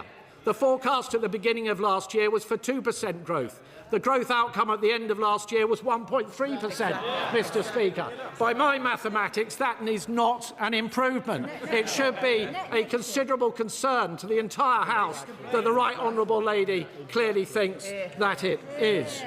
She points to interest rates coming down, but does she not know that her ruinously inflationary policies have seen interest rates higher for longer, meaning more expensive mortgages for hundreds of thousands of people across our country? And unemployment, well, Mr. Speaker, she was slightly coy about unemployment because, of course, what we know is it now stands at a 5-year high. And under every single Labour government in history, unemployment has risen, and this government is no exception.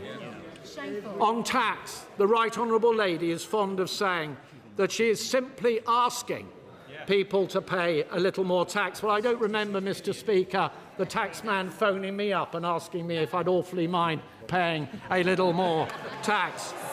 And what does it mean? What does it mean? It means workers struggling. It means employers laying off staff. It means tens of thousands of the most talented people in our country going to other places where they believe the opportunities are greater. That's what a little more tax means, Mr. Speaker. And what has that tax done? It has destroyed, damaged deeply entire sectors of our economy. Hospitality, almost 100,000 job losses since this government came to office, particularly impacting our youngest people. Youth unemployment, the highest in Europe, the first time for a quarter of a century. Young people, their dreams, their aspirations, their hopes, all those bright young faces smashed on the altar of her incompetence. What is her message to young people today? Her message today has been that her so-called plan is working. But what is the reality? Inflation up, borrowing up, spending up, tax up, welfare up, unemployment up. All of this, Mr. Speaker, speaks to the weakness and chaos of this government. Is it any wonder that her so-called plan is not working? We have amongst the highest energy costs in the world, and yet she doubles down on net zero. And given where we are, the first thing that the Right Honourable Lady should do is get rid of those taxes on North Sea oil and allow us to start exploiting those opportunities. We have a welfare bill that's spiralling ever upwards. But what does she do? She removes the two-child benefit cap. And we have taxes. And we have taxes heading to the highest level in our history because of her choices, destroying the futures of men, women and children right up and down our country. No contrition, no apology, no plan to do anything about it. But it does not have to be this way, Mr. Speaker. At our conference, we set out how we can control public spending.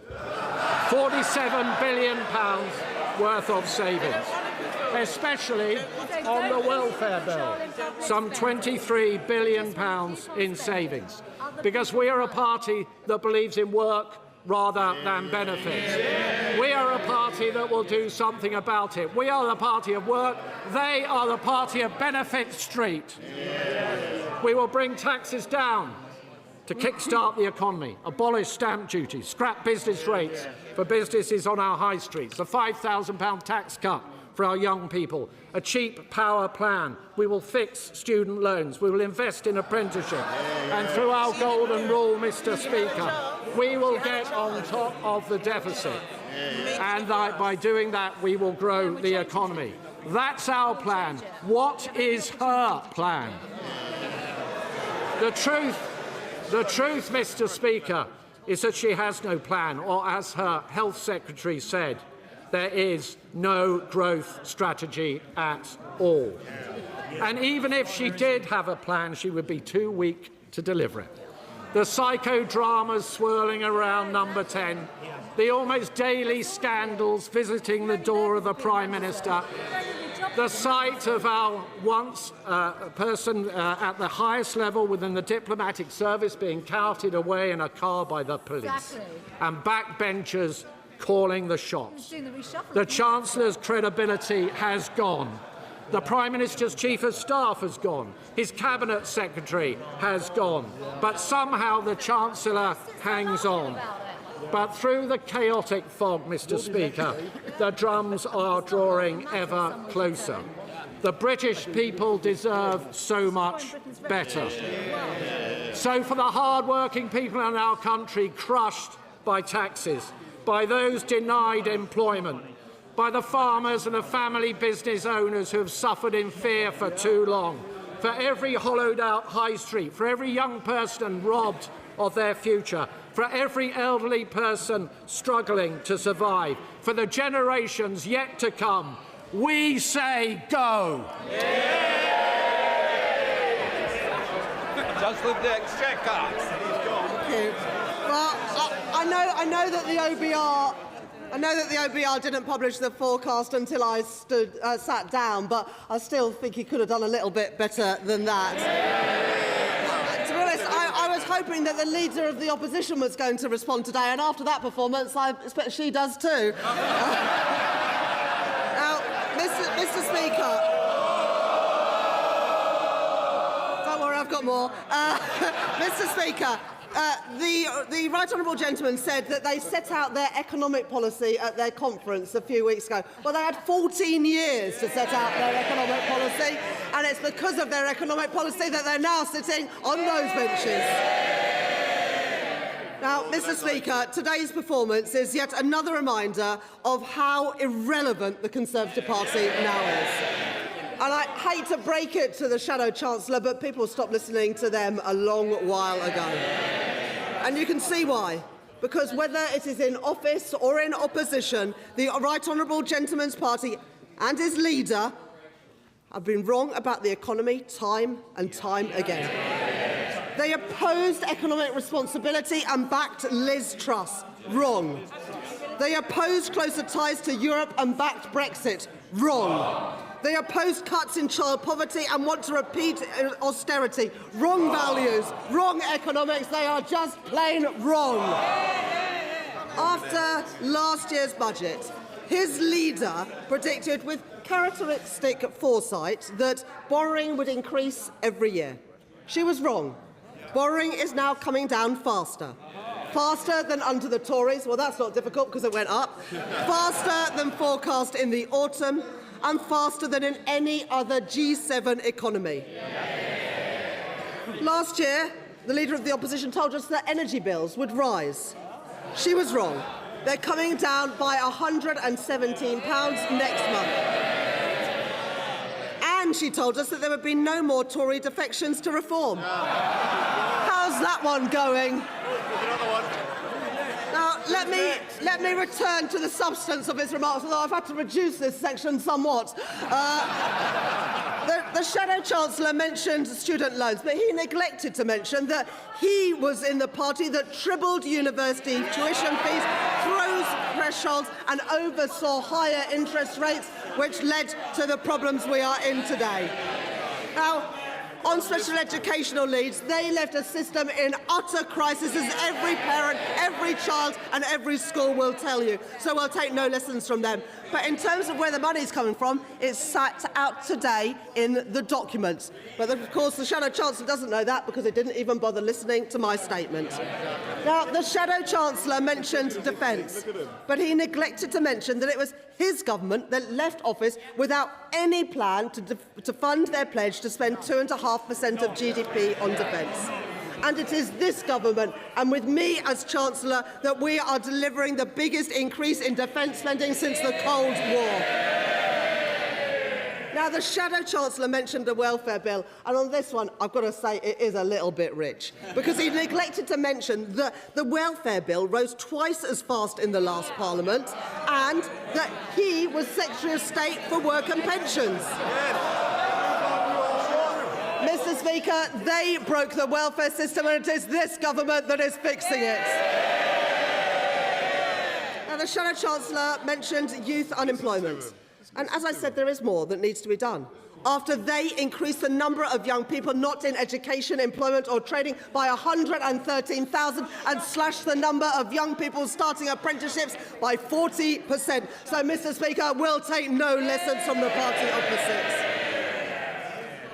They're the arsonists, not the fire brigade. And if they can't be honest about the mess they've made, no wonder they can't recognise that we are fixing it. Today's forecast shows that debt is down, borrowing is down, inflation is down, and interest rates are down from 5.25% where they left them to 3.75% today. And investment, living standards and growth, they are all up. Let me break it to him and to his leader. There's no blank page for the Tory party, no year zero. They gave us chaos and instability. Labour is fixing it. They gave us austerity. Labour is investing in Britain. They gave us 14 years of barely managed decline, and we are reversing it. Now, we know that if they ever get the chance, they'll do all of the same again. More chaos, more kids in poverty, more and deeper cuts. It would be terrifying if there was any prospect at all that they would ever win an election again. Now, the leader of the opposition can keep turning up every week, but it's a total waste of time. Their party is the past and not the future. And I don't know what is more pathetic. The culprits who jumped ship and joined Reform and its Russian mates, or the culprits who stayed in the Conservative Party and pretended that the last 14 years never happened. Either way, the choice is clear. Investment with Labour or austerity with the Conservatives. Stability with Labour or more chaos with the Conservatives. Wrong leader, wrong choices, wrong plan. Only Labour has the right plan for our economy and for our country. Chair of the Select Committee. Thank you, Mr. Speaker. And I have to say, the sound and fury from the Shadow Chancellor is extraordinary when it was his government that ran this country and citizens into chaos with the interest rate increases and inflation increases under the Truss mini budget. I welcome today's forecast partly, Mr. Speaker, because there's been so little speculation along the way, which I'm sure the Chancellor, the markets and the public and businesses welcome. That's the stability and confidence that we need to see. The Chancellor laid out her 3 choices to promote growth, and she will be appearing in front of the Select Committee next week, where we hope to probe her further. But in the meantime, can she tell us which of those 3 areas is she most excited about to grow the British economy? Chancellor. Thank you, Mr. Speaker. And can I thank my honourable friend for that question. I think the biggest change that we can make is ensuring that growth takes place in all parts of our country, rather than just a few people in a few parts of Britain. And the changes to economic geography that we started by changing the Green Book to give every part of our country the fair chance to get the investment and opportunity that they deserve means that growth will benefit everybody, not just a small few. Daisy Cooper, Liberal Democrat spokesperson. Thank you, Mr. Speaker. The country is paying the price for 2 anti-growth Labour budgets. Growth has flatlined. Youth unemployment is up, and the cost of living crisis grinds on, pushing people and businesses to the brink. So we are pleading with the Chancellor. Please, for the sake of our country, put a laser-like focus on getting a better trade and defence deal with Europe so we can protect our country, get Britain growing again and end the cost of living crisis. The Chancellor says that she will be making an announcement about trade relationships in a couple of weeks, but this government is 18 months in already. The Chancellor could have used today's spring statement to announce the government's intention to negotiate a new UK-EU customs union to kickstart growth, cut red tape for business and build ties with our reliable allies in the face of Trump's chaos. Why didn't she? Mr. Speaker, the spring statement comes at a critical time for our national and economic security. OBR projections will soon be out of date. Trump's illegal actions in Iran this weekend will be felt in people's pockets right here in Britain, with the cost of fuel and food set to rise. The Chancellor could have used today's spring statement to scrap the fuel duty hike, which is due this September. Why didn't she? Mr. Speaker, young people are angry and fed up. The next generation of young people could always expect that they would have a better life than the generation before. But that promise for today's young people has been ripped away. Almost 1 million young people, the highest in more than 10 years, are now unemployed. We are facing a youth unemployment crisis. Mr. Speaker, the Chancellor's youth guarantee is simply a sticking plaster for the damage that has been done by the jobs tax. The Chancellor could have used today's spring statement to reverse the jobs tax changes that have undermined job opportunities for young people and part-time workers. Why didn't she? Mr. Speaker, graduates are being ripped off. They've studied hard.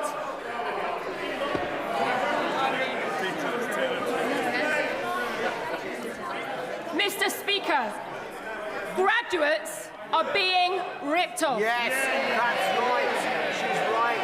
They have studied hard. They have studied hard. They have done everything they were told to do. But they are facing eye-watering repayment costs and they are struggling to get on in life. Mr. Speaker, on this issue, it is a plague on all our houses.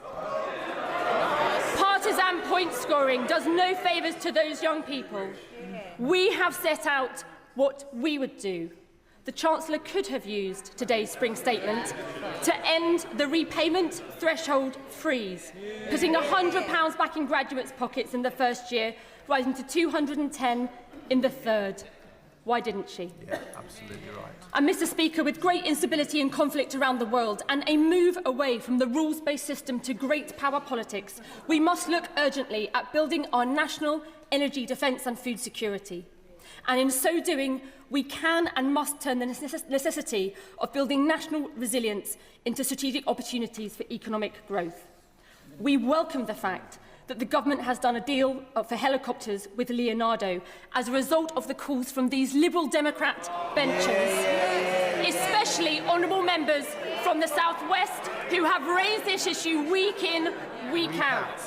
But the Chancellor could have used today's spring statement to launch a new defence bonds programme as part of a plan to spend 3% of GDP on defence by 2030. Right. Why didn't she? And Mr. Speaker, finally, to come full circle, as I said, the country has paid the price for 2 anti-growth Labour budgets, and the OBR today is clear. The downgrade in 2026 in growth is bigger than the upgrade in the next 2 years combined. We have got to stop the short-term cycle of short-term Treasury tax grabs over long-term growth. Mr. Speaker, our United Kingdom is an amazing country and has enormous potential, but we cannot take this for granted. We must accept that we are stuck in a rut, stuck in a doom loop of low economic growth, and that is a big problem. I urge the Chancellor to take these measures that I have outlined to protect our country, to get Britain growing again, and to end the cost of living crisis. Chancellor of the Exchequer. Thank you, Mr. Speaker. The honourable member gives less an economic programme and more a wish list of things that she would like to see, without any means at all of paying for them. She seems oblivious also to the things that governments are doing. She says that we should have a closer relationship with Europe. I agree. I said it in my speech. But she omits to mention that that is exactly what the government are doing. We have taken action, as the honourable lady knows, with an SPS deal to back British agriculture and on Erasmus. And it is this Labour government which is working with our EU neighbours to tackle illegal gangs and to improve our security. The honourable member calls for a big cut in taxes. But VAT, at 20% as the standard rate, is the rate that her party introduced when they were part of the coalition agreement. It has been ever since that they were in that coalition. We've provided £4.3 billion of support in business rates and further support for pubs and live music venues. If they want to deliver on this enormous unfunded promise, perhaps she'd like to tell us which public services the Liberal Democrats would like to cut this time. I mean, they cut enough public services when they had a chance and they were in office, but they're too scared to tell us which ones they would do today. Is it the NHS? Is it schools? Is it investment in our regional transport infrastructure? Who knows, because she won't tell us. And it is quite extraordinary. To hear the Liberal Democrats have the nerve to raise student financing.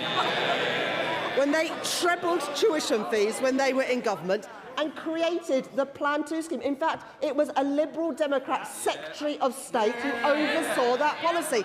And the leader of the Liberal Democrats was in that cabinet meeting when they signed off that decision. So we'll take no lectures from them about how to support our young people. Now, the honourable lady says that they've set out what they would do on student finance. Is that a bit like what you did in 2010 when you set out what you were going to do on student finance? Because I remember in 2010, what was it? What were they going to do with tuition fees? That was it. They were going to abolish tuition fees. But that's not what they did, is it? What did they do? Oh, they tripled them. So why should we believe a word that the honourable lady says now on student finance? So some of us haven't forgotten that they teamed up with the Tories to cut our police, cut local government and cut our armed forces spending too. And, Mr. Speaker, we are dealing with the consequences. That is why we are investing in our public services, to fix the damage that they did with the Conservatives. What have they been doing? Opposing our investment in the NHS, because that is what it means when you say you want to reverse the tax changes that we've brought in. Because the only reason we've got £29 billion more a year to spend in the NHS is because of the tax changes that we made. You can't have one without the other. The Liberal Democrats need to understand that. They're opposing our plans to build more homes. They're opposing our plans to make work pay. They opposed VAT on private schools to help the 93% of kids in our state schools. Mr. Speaker, they are simply not serious. Yuan Yang. Thank you, Mr. Speaker. I thank the Chancellor for her strong statement, and in particular for her words on deepening our alliances with our European partners. This is crucial for bringing down the cost of food and for healing the economic self-harm done by the party opposite. The Bank of England has said that her cuts to energy bills will help bring inflation down to around its target from next month. Will she commit to going further and continue to shield our constituents from global price shocks? Chancellor. Thank you, Mr. Speaker. The Bank of England forecast that the actions that I took in the budget last year would reduce inflation by around 0.4 percentage points, and that inflation would be back close to target from April. That reflects not just taking £150 off energy bills, but also freezing prescription charges and freezing rail fares as well. Of course, the events unfolding in Iran and the Middle East have resulted over the last couple of days in gas prices going up by more than 60% and oil prices going up by more than 10%, which shows why the plan that we've had to take money off energy bills but also ensure our public finances are in a stronger place, mean that we're in a better place than we would have been 18 months ago after the mess left by the party opposite. Sir Jeremy Hunt. Thank you, Mr. Speaker. Given what the Chancellor has just said about gas prices going up nearly 50% in the last week, her budget promise to reduce household energy bills by £150 is going to ring hollow for many people. But if cost of living is the real concern, isn't the biggest mistake to increase taxes by £66 billion? That is the equivalent of nearly £2,300 per household. And if that money is needed for public services, nearly all of that, £54 billion in fact, could be got by reducing the welfare bill to 2019 levels. So is it sustainable to keep raising taxes on people in work in order to pay ever more benefits to people not in work?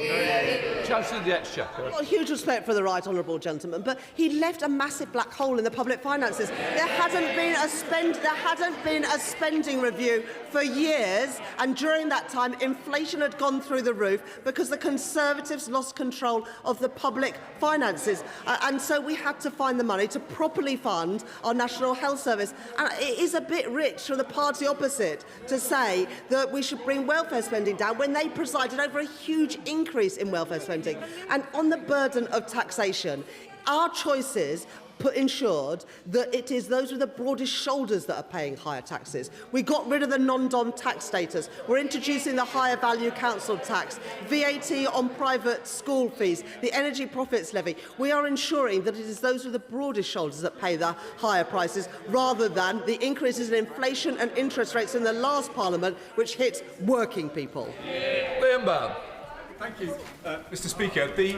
The plan the Chancellor has just set out this afternoon shows that inflation is down, debt is down, bills are down, headroom is up, growth is up, and living standards up. I'd say that's testament to a plan for stability that's working. But that stability would be undermined if the Chancellor surrendered to the idea of £47 billion worth of unfunded tax cuts set out by the party opposite. So will she resist those calls, and as fiscal headroom opens up, will she look again at what can be done to drive down energy costs for small business and genuinely reform business rates, so that we are backing our wealth creators and not gambling with public finances like the party opposite? Chancellor of the Exchequer. I thank my right honourable friend for that question. We are backing the innovators with the reforms that we made in the budget last year to make it easier to list in London, easier to raise finance in the UK, and we have permanently changed business rates to have a lower multiplier on high street businesses and smaller businesses, particularly in the retail, hospitality and leisure sector. We did that by putting £4.3 billion into the system. All of that money would have been withdrawn by the party opposite. John Glenn. Thank you, Mr. Speaker. Undoubtedly, every government deals with different challenges, and I note that the Chancellor did not mention the challenge of COVID in the last period of government. And when I was in the Treasury, I did everything I could to support businesses with bounce-back loans, with support for our public services, and clearly that has significantly scarred the economy. But when the Chancellor last stood at the dispatch box, the economic and fiscal outlook said that growth this year will be 1.4%. It's now 1.1% and flat over the period. The big strategic choice that this Chancellor faces, as the world is different in her tenure in office, is will she grip welfare spending at a time of grave insecurity in the world? Because an open promise to raise defence spending sometime over a 5-year interval will not cut it for this country's best interest. Chancellor of the Exchequer. The honourable gentleman mentions the work that the previous government did on COVID, and of course it was right to support people with furlough and bounce-back loans, but it wasn't right to hand money to friends and donors of the Conservative Party with COVID contracts, and we are getting the money back that they wasted.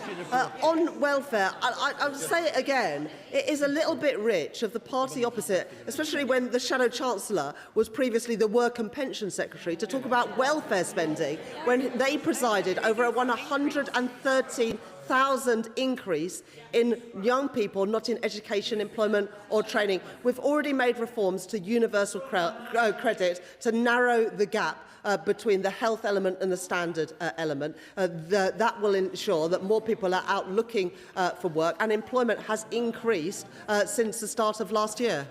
Jim McMahon. Thank you, Mr. Speaker. Fair day's pay for a fair day's work is a fundamental part of the British contract. But for many self-employed people and those on low wages, they are paying to work because HMRC have failed to update their mileage rates for now 15 years, in which case petrol, road tax and the rest has increased significantly. So can the Chancellor do what the Conservatives failed to do and ask HMRC to update their mileage rates so working people aren't paying to go to work? Chancellor. I'm very happy to arrange a meeting between my honourable friend and the responsible minister. I recognise that this is an issue, and one being raised with me by the trade union Unison, amongst others. This doesn't just affect self-employed people, it also affects people in work. All right. Sir Aldney. Thank you very much, Mr. Speaker. Unemployment in the 3 months to December reached 5.2%, the highest rate for nearly 5 years, and youth unemployment has hit a staggering 16%. Training, hiring, retaining a skilled workforce are issues affecting businesses of all kinds across the country. The 2024 budget added over £5 billion of employment costs onto retailers, almost half of which came from the changes to employer NICs, with the cost of employing a full-time worker in a retail job rising by 10% and by 13% for those working part-time.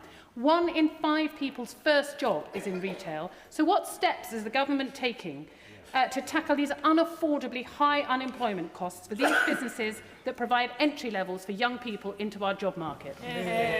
Chancellor. What the honourable lady fails to mention is that the OBR forecasts that unemployment comes down in every year of the forecast and ends at a lower rate than it started. And it would be a little bit more plausible for the honourable lady to make these points if she didn't oppose everything we're doing to grow the economy, whether that is a third runway at Heathrow Airport or building the homes that families desperately need. Jessica Moore. Thank you, Mr. Speaker. The rail fare freeze benefits constituents who saw rail fares rise by 60% since 2010.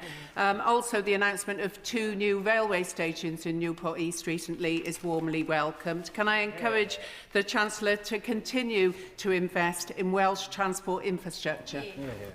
Chancellor. I thank my honourable friend for that question, and constituents in her Newport constituency will benefit when they commute to work or to college or to meet friends in Cardiff, Swansea, Bristol and elsewhere. But in addition to that, we are also building new railway stations and investing in new transport infrastructure in Wales with the £450 million that we announced at the spending review last year. Dame Caroline Downey. Thank you very much, Mr. Speaker. The Chancellor's words on defence just simply do not reflect the reality at a time when the world has never felt more unstable. Every corner of our armed forces is currently being asked to find cuts. People in Gosport only have to look out of their window to see all our Type 45 destroyers are currently laid up in Portsmouth Harbour. And this is the first year since the 1980s that we haven't had a ship in the Gulf at a time when the Middle East is a tinderbox. The RFA is on its knees. Defence companies are being tied up with bureaucracy, dither and delay. She's mentioned a couple of contracts, but so many of them are bogged down with dither and delay from this government. She's gaslighting the British people. White rights. This is a disaster. This is a disaster for our defence. It's a disaster for our armed forces. When is she going to face reality? I am the Chancellor that has overseen the biggest uplift in defence spending since the end of the Cold War. We are spending more on defence than the previous government was spending. And that is why yesterday I was able to announce a helicopter contract worth £1 billion. It's why last week a new frigate came from Reeves, and it's why we've been able to invest in the Typhoon jets. So I won't take any lessons, frankly, from the party opposite when we are increasing defence spending and they oversaw a cut. Jane Kirkham. Thank you, Mr. Speaker. I welcome the changes to the Green Book to support investment in coastal and rural areas. Can the Chancellor confirm it will lead to infrastructure investment in transport, for example, in places like Cornwall, to support the investment being made in our industries, and particularly that 50 million into our critical mineral strategy? Chancellor of the Exchequer.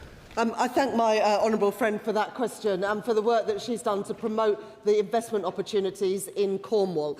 The Green Book means that for the first time, different parts of the country, urban, rural and coastal communities will all have their fair chance of getting the investment that they need. And this government's critical minerals strategy will have a direct impact, as it already is, on Cornwall, where the National Wealth Fund are investing in lithium and tin, as I've seen firsthand when I was there last summer. Dave Dougal. Thank you, Mr. Speaker. A 40-minute self-aggrandising monologue saying how wonderful everything is in the economy. Does the Chancellor have any clue how her tone-deaf monologue will have landed in the real economy, where growth has been downgraded, where unemployment is soaring, and where the cost of energy has just spiked? Nothing in her statement about what she intends to do at a strategic level about when energy goes to the price it was during the height of the Ukraine crisis. Nothing in there. So will she, rather than read her pre-prepared SNP attack lines, will she guarantee that she will step in and protect bill payers if these prices endure? Mr. Speaker, we have taken action to reduce energy bills by £150 from next month. And as I said in my speech, because of the stability that we've returned to the economy, the cuts in interest rates, the cuts in inflation, in interest rates, and the cost of government borrowing means that despite the headwinds from the Middle East and Iran, we are in a strong position to be able to respond to that. Lesterson. Well, thank you, Mr. Speaker. Well, the conflict in the Middle East is, of course, a reminder of the need to reduce our dependence on fossil fuels, which set the price of our energy bills for consumers and for businesses 80% of the time. Gas sets the price for electricity. So the £117 off bills which she announced in the budget is very, very welcome, of course, but will she recommit to giving that long-term stability in our energy prices, bringing bills down for the long term by supporting investment in the generation of renewables, of nuclear, of expanding the grid and of battery storage, which will help domestic and industrial consumers at the same time? Chancellor. I thank the Chair of the Select Committee for that important question. And he's absolutely right. Whether it is the successful auction round 7 that we've just completed for investment in new renewable energy, or the planning reforms to make it easier to build the grid connections and also the wind farms, we're taking the action to secure our energy supplies. And, of course, the investment we put in through the spending review last year to both Sizewell C and also to small modular reactors that will be built in Wales by Rolls-Royce. Esther Mackbeth. Thank you, Mr. Speaker. Does the Chancellor now accept that there is a correlation between increasing national insurance contribution on employers and higher levels of unemployment? Yeah. Or does she still believe those two things are not connected in any way? What there's definitely a correlation between is the number of years the Conservatives are in office and how much worse off working people are. Joanna Baxter. Thank you, Mr. Speaker. I welcome my right honourable friend's statement today and her commitment to growth in all parts of the United Kingdom. So I wonder if she could set out for us in a little more detail the Barnett consequentials arising from her statement, and whether she agrees with me that it's increasingly important that in May we elect a government that will spend that money wisely, and that means electing a Labour government in Holyrood led by Anna Sarwar. Chancellor. I thank my honourable friend for that question. In the spending review last year, we set out a record settlement for the Scottish Government as well as for the Welsh Government and the Northern Ireland Executive. And I can tell the House and my honourable friend that today, because of the decisions we're making, I can announce an additional £900 million Ardell spending and £20 million CDEL spending over the spending review between 26-27 and 2028-29 for the Scottish Government. And like my honourable friend, I very much hope that it will be Anna Sarwar and a Labour government spending that money rather than the SNP wasting it and presiding over higher NHS waiting lists. Robert Jenrick. Thank you, Mr. Speaker. The Chancellor's like a rogue landlord who keeps squeezing the tenant with higher and higher rents. All the while, the property is going to rack and ruin. I don't know who she's speaking to, but she needs to get out and talk to hard-working people who are hard up right now. People worried about their bills and the lack of good jobs. Not the extremists that she cozies up to for votes. Now, the next scheme that the Chancellor has, to raise taxes on working people is to hike fuel duty at the pumps. Will she cancel it? Will she give some relief for care workers, for white van men, for hard-working people who get up early in the morning and drive to work, and who are the backbone of this economy? Chancellor the Exchequer. May I be the first to congratulate the right honourable gentleman on his new role. I know it wasn't the first job he wanted, or indeed the second one, but a spirited intervention. I'm not sure if he shared this one with George Osborne. I could venture maybe one piece of advice. The thing about betraying your party is that you have to stop asking your old friends for advice.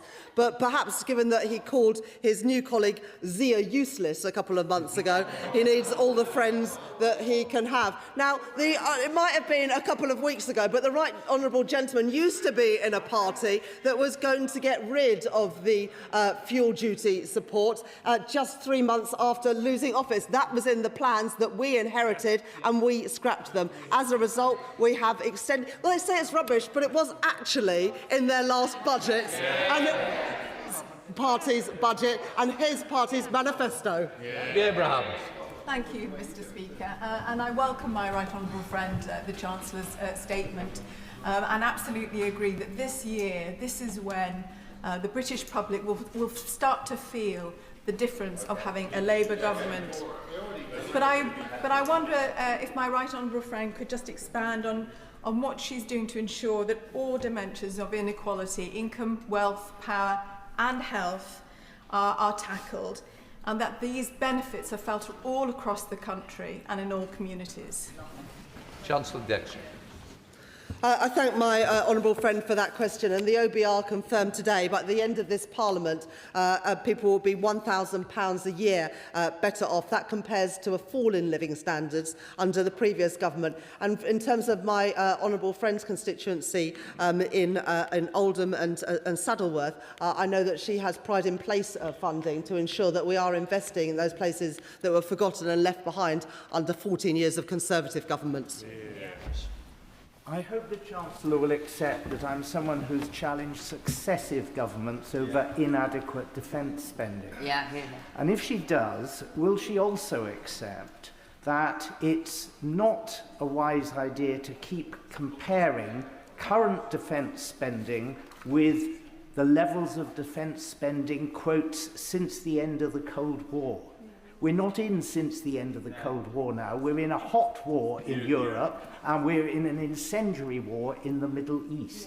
Does she know what percentage of GDP Mrs. Thatcher spent during the Cold War years of the 1980s? I'll give her a clue. It was twice what we spend now in terms of percentage GDP.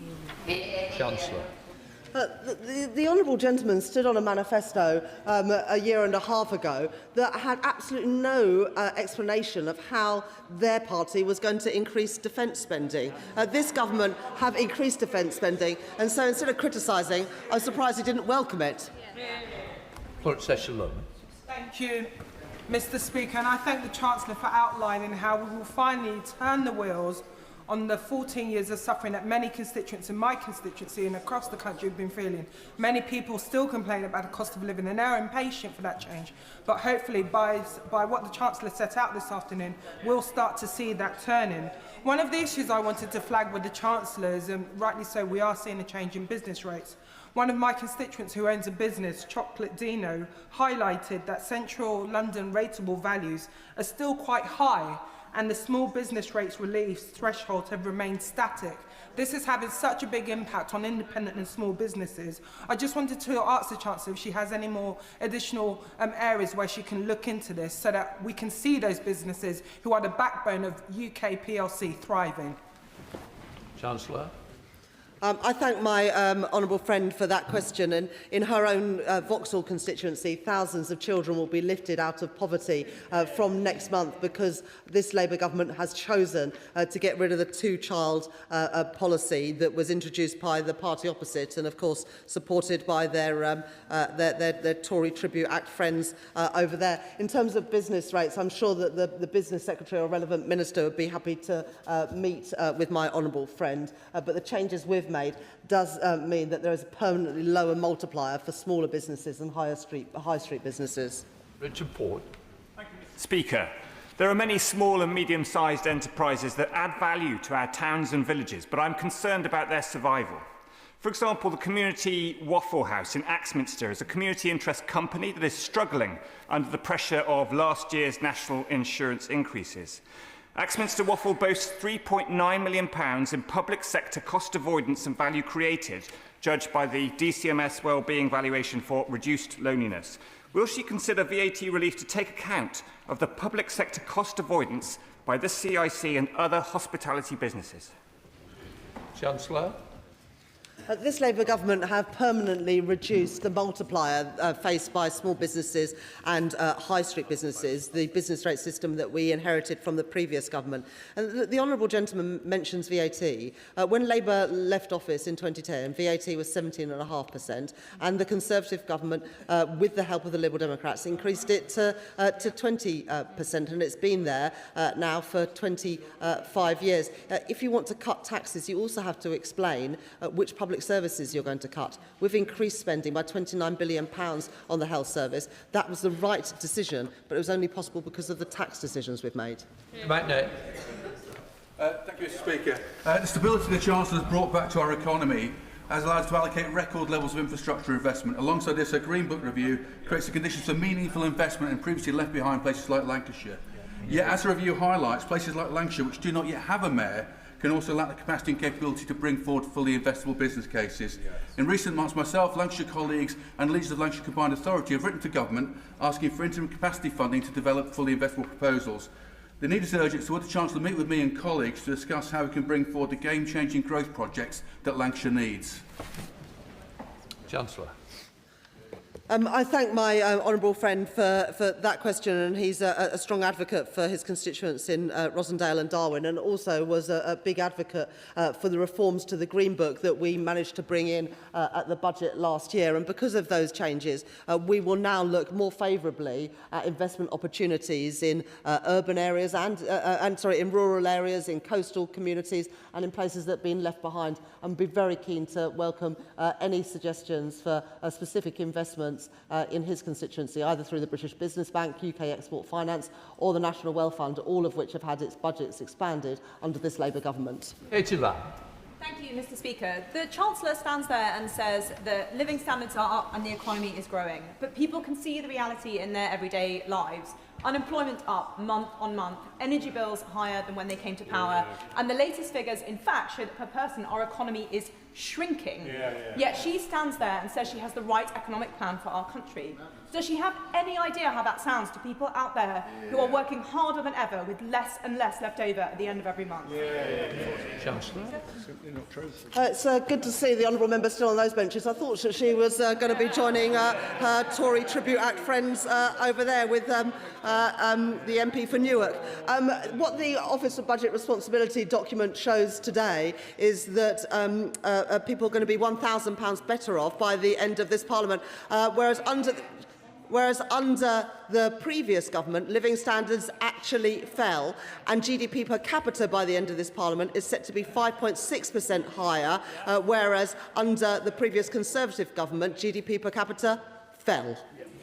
Toby Perkins. Very much indeed, Mr. Speaker. My right honourable friend will hear a lot from politicians today, although it appears not from Reform because they've all gone. But does she agree that the most important people to listen to is not the sound and fury in this room, but that those who actually lend money to the government believe that the proposals that she has are worth lending money against, and for that reason the amount that we'll be spending on debt interest is falling, and that unlike the party opposite, they think that the UK is a good credit risk in comparison to those other G7 nations. And can she say any more about how she can bring these electricity prices down to really support that growth that she's all about? I thank my honourable friend for that question, and he knows that if we can improve living standards and also reduce how much we're spending on servicing the debt racked up by the Conservatives, we'll have more money to spend on the priorities of people in Chesterfield and elsewhere. But what the numbers today confirm is that we will be spending £4 billion less on debt interest next year than was forecast even in the budget just a couple of months ago, and that is because of the stability that we've managed to return to the economy. Under the Conservative government, before Liz Truss, we were spending the average of the G7 on our debt servicing costs. That rocketed under Liz Truss. We've already managed to reduce some of that borrowing premium, but if we continue, we have a £15 billion prize on offer, and that will be money to spend in our communities and on the priorities of working people, whereas under the previous government, we just spent more and more on servicing debt interest costs. Mr. Speaker, the result in Gorton and Denton shows voters want bolder action from politicians against sky-high privatised bills and rents, and no families left struggling in poverty. So, will the Chancellor listen and scrap her dysfunctional fiscal rules and start with scrapping the overall family benefit cap, which still means over 200,000 children aren't getting the help they need to live, if not a nice life, at least one without needless, grinding hardship? Chancellor.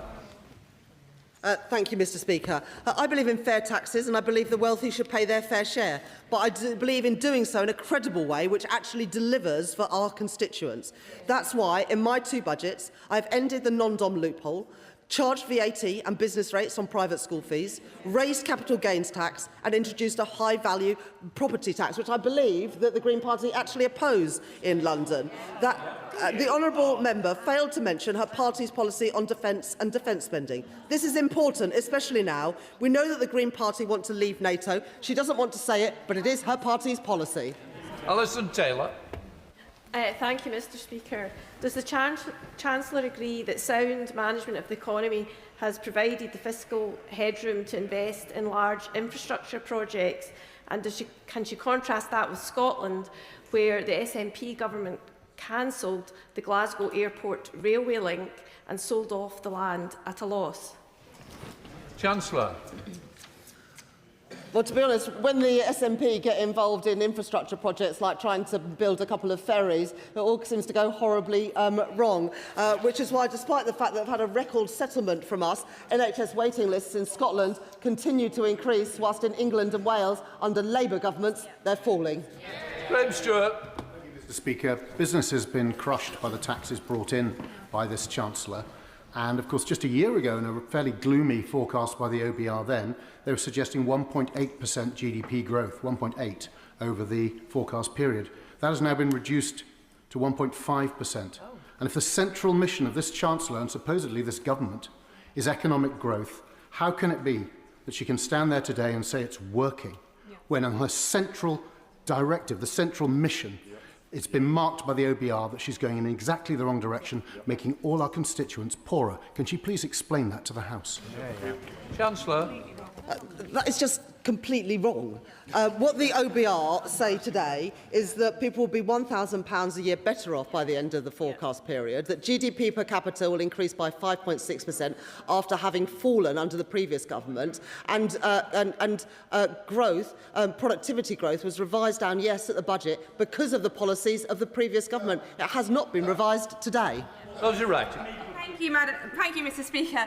I was a young person whilst the Tories were in power, and the reality is they locked my generation out of home ownership, and living standards were worse than our parents, and public services that we relied on growing up were cut because of decisions made by their government. And I remember the mini-budget that meant that I saw interest rates on my student loan rise. A student loan that is so high because of the plan that they introduced under the coalition government, and because they changed maintenance loans to maintenance grants to loans. So does my right honourable friend agree that it's only the Labour Party that can change this country for young people, and they finally have a government that will match their ambition?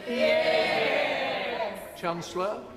I thank my honourable friend for that question. And when I was visiting Kettering with my honourable friend recently, it was just ahead of the investment, the capital investment in a new SEND provision in her constituency, so that more young people, some of the most vulnerable, can be educated locally in Kettering with better outcomes for them. In terms of student finances, the last government lost control of inflation, and of course student loans under Plan 2 and other schemes is linked to inflation. Because we have reduced inflation, we will be reducing how much people pay in interest on their student loans, and that is the best way for helping them. And I hear some shouting from the opposite benches. Inflation went to more than 11% when they were in government, and they froze the threshold. On Plan 2 student loans, which they introduced for many years. Sammy Wilson. Mr. Speaker, the Chancellor raised a laugh at the start of her statement today when she said that she was following the right policies for this country. Policies which have resulted in lowered economic growth, higher unemployment, people staggering under an increased tax burden, and businesses being damaged by employment taxes. And yet she has shown no change. Why has she not addressed the issues of lowering the cost of employing people, of reducing the tax burden on hard-working people to help them with the cost of living crisis, and of reducing energy prices which have been driven up by the net zero policies followed by this government? Does she realise that people will be angered and amazed at her complacency today?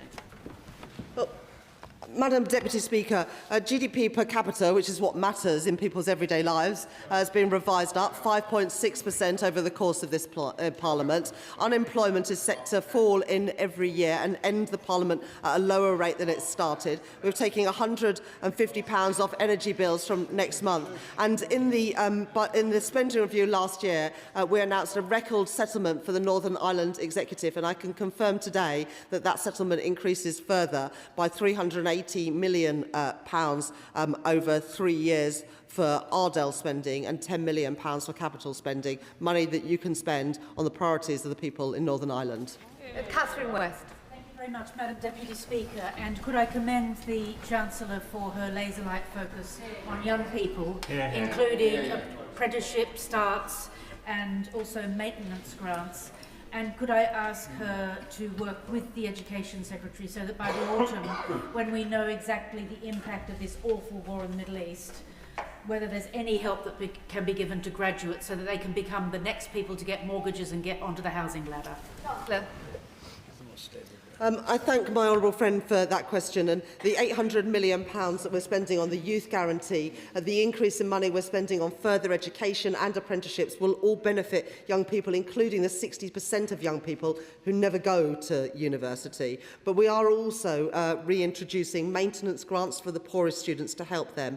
We are also reducing inflation, which will mean that people pay less back every month on their student loans. And my honourable friend rightly mentions that it is the budget where we set out a major fiscal policy. But I would also say, with the events that are unfolding in the Middle East and Iran at the moment, we do need to make sure that we can fund all of the government's priorities and all the priorities of our constituents. Ben Obsijekti. Thank you, Madam Speaker. We've heard several different discussions here on defence today, but may I remind the Chancellor that yesterday morning an Iranian Shahed drone struck the runway at RAF Akrotiri. Now, that wasn't taken out by any counter-drone technology, because that was due to be announced in the Defence Investment Plan that the Armed Forces Minister informed me was due to be announced in autumn 2025. It's now spring 2026, and we still haven't seen the Defence Investment Plan. We've had a budget since then, and we've now had the spring forecast. Could the Chancellor assure us that all of the recommendations that are pledged to by the government will be delivered from the SDR in the Defence Investment Plan when it's announced? Chancellor. Well, I can assure you that we'll be able to do an awful lot more, because we're increasing defence spending compared to the legacy that was left by the Conservative government. The biggest increase in defence spending since the Cold War, because of the decisions that we have made as a government, and because of the decisions that our Prime Minister made at the weekend. We're degrading the capability of Iran to continue these attacks. Luke Murphy.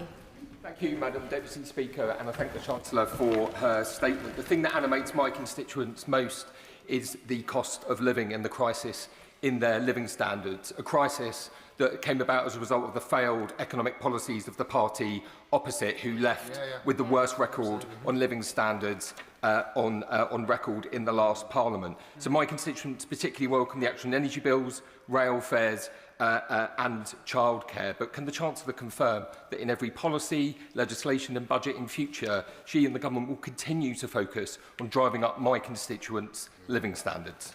Chancellor. I thank my honourable friend for his question, and people in Basingstoke will benefit when they commute to work on a train, when they pay for their prescriptions, and when they get their energy bills next month, that will see them come down. But also by reducing borrowing, and the cost of borrowing means we've got more money to spend on the priorities of people in Basingstoke, rather than just paying the interest on the debt racked up by the Conservative Party. Cross. Thank you, Madam Deputy Speaker. The OBR's forecast has again downgraded oil and gas revenues. From March to November last year, it was downgraded by over 41%. From November to March now, it's been downgraded by another 20%. Ouch. By 2030, we're now expecting only £100 million of tax returns from the oil and gas industry, which used to return billions every year. Madness. That's because production is falling and investment is going abroad. When the Chancellor meets with oil and gas companies tomorrow, and I hope she has a great meeting, they will tell her that the reason and the thing that they need is the EPL to be taken away, because that's costing jobs, investment and energy security. Is she going to listen to them, or will she keep ignoring the sector? Our country will continue to rely on oil and gas from the North Sea for many years to come. But I would just encourage the Honourable Lady to read the documents properly, because the reason why the money from the Energy Profits Levy, and this is just the Energy Profits Levy, not all the other taxes paid, the reason it falls is because the oil and gas prices have fallen so sharply since the budget last year. But of course, in the last couple of days, those oil and gas prices have increased hugely. The reason the Conservative government introduced the Energy Profits Levy in the first place was because the increase in oil and gas prices, and used that money to take money off people's bills. And so that's just from the... Look, the Honourable Lady just needs to go back and do her homework. That is just from the Energy Profits Levy and reflects the lower energy prices. Those energy prices, as some of her colleagues have mentioned, are unlikely to persist after what Iran has done. Callum Anderson. Madam Deputy Speaker, the OECD and the IMF have both recognised the importance of the government's fiscal discipline, which is important given the increasingly volatile global economic environment. Can she set out more actions that she is taking with others across government to control public spending so that the government can prioritise the long-term investments that boost our global competitiveness and dynamism and fulfil our defence spending requirements? Chancellor. I thank my honourable friend for that question. And by controlling public spending, we can get the cost of borrowing down. And we saw this in the most recent public finance numbers, which showed the biggest ever January surplus, biggest ever surplus on the government national accounts. And that means that we've got more money to spend on people's priorities because we are controlling spending and bringing in the tax revenue that is needed. That's the first time it's happened, and it's because the choices that we have made as a government. In room. Thank you, Madam Deputy Speaker. The Chancellor refers to opportunities young people deserve. However, hundreds of college students in my constituency of North Devon have spent days and weeks unable to travel to college due to flooding and rail closures. Can the government confirm that it will invest in their life chances by doing more to upgrading our transport infrastructure, especially our rural railway lines, such as the Tarka line in North Devon, because it's not working at present? I'm very happy to ask the Secretary of State for Transport or one of her ministers to meet with the honourable gentleman to talk about the specific issues in his constituency. We are committed as a government, as he knows, to increase capital investment by £120 billion over the course of this Parliament, because we know how important that infrastructure is, whether it's energy infrastructure to get down energy bills, rail infrastructure to get people to work, or digital infrastructure to make the most of the AI revolution. Dame Griffith. Indeed, Madam Deputy Speaker. Well, I recognise the wisdom of increasing budget headroom, and I very much welcome the record budget settlement the Chancellor has given to Welsh Government so that they can fund and improve public services. But to fund this, can she explain how she is ensuring that those with the most wealth pay their fair share so that our Welsh Labour aspiration of fairness you can feel becomes a reality for my constituents in Llanelli?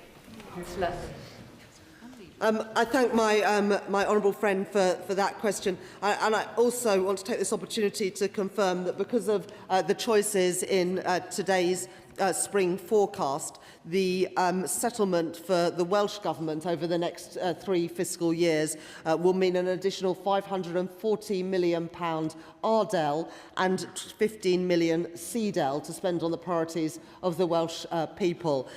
Specifically on ensuring that the wealthiest pay their fair share, that's something that is very important to me and to this government, which is why we've introduced VAT and business rates on private schools, why we've got rid of the non-dom tax status and are introducing a high-value council tax to ensure that it is those with the broadest shoulders who pay their fair share, and as a result we need to ask less from ordinary working people. Ben Lake.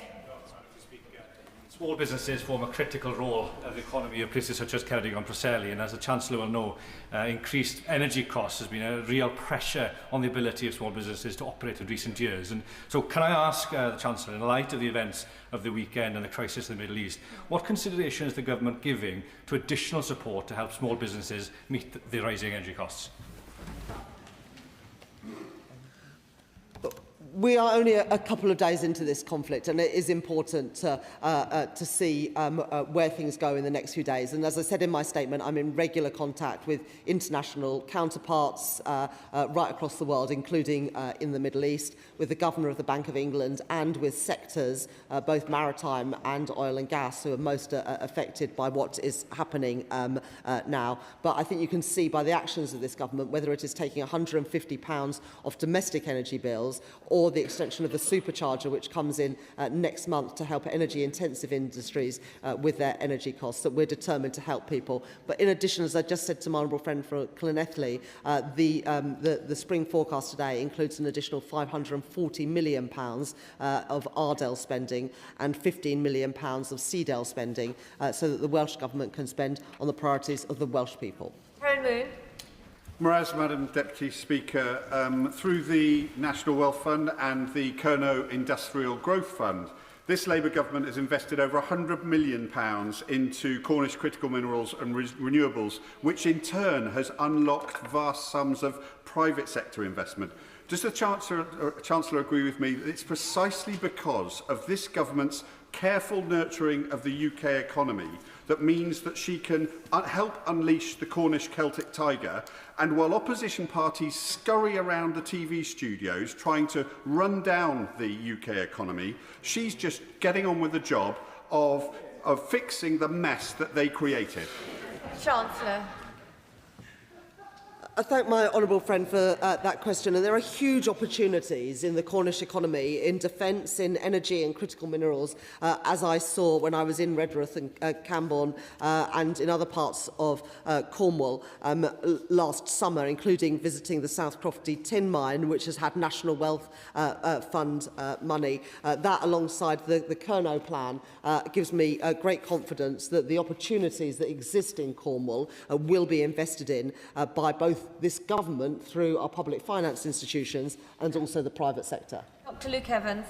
Thank you, Madam Deputy Speaker. And I want to raise the issue of the freezing of thresholds and the effect on state pension, because when the Chancellor did it in the budget, she told Martin Lewis that some people will be pulled into paying tax and won't have to pay small amounts of tax and won't have to do a tax return. Well, the updated forecast now says this year 600,000 pensioners will be brought into paying tax and going to 1 million by the end of this Parliament. So could she set out what the definition is of small amounts of tax and what the mechanism is she will use to make sure they don't have to do a tax return?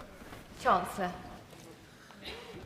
As I said after the budget last year, if you just get the basic state pension, you will not be paying tax. We will be setting out more details of that in the coming months.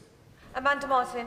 Thank you, Madam Deputy Speaker. In Portsmouth North, we know the reality we inherited from the previous government. People felt it in a closed shipyard, in stretched households, in Tory food banks that keep popping up everywhere, higher mortgage struggling, and high streets and pubs closing, education and SEND cuts and cuts to apprenticeships. I know many are desperate for rapid change, but I know and hope today that many can see from our statement we are on the right track. Retail sales rising, wages rising, 6 interest rate cuts, and defence investment backing jobs in my city, and a renewed focus on SEND and education apprenticeships. Does the Chancellor agree with me that coastal communities like Portsmouth, stability and long-term investment and not cuts is how we can build household confidence, put more money in pockets and secure a future for my Just before the Chancellor responds, to support me to get more members in, can the questions please be short? Chancellor.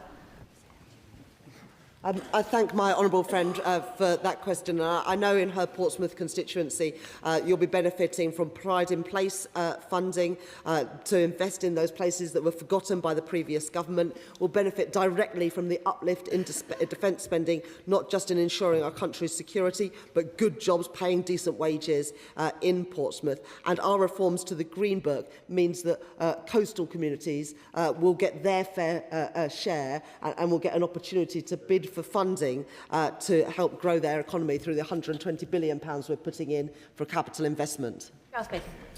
Madam Deputy Speaker, if lifting the two-child benefit cap is such a moral imperative of this Labour government, could the Chancellor advise the House why it was that only 20 months ago a commitment to do so was entirely absent from the Labour Party manifesto, and why it was that 19 days after that election they withdrew the whip from 7 Labour MPs for the apparent crime of voting for that moral imperative?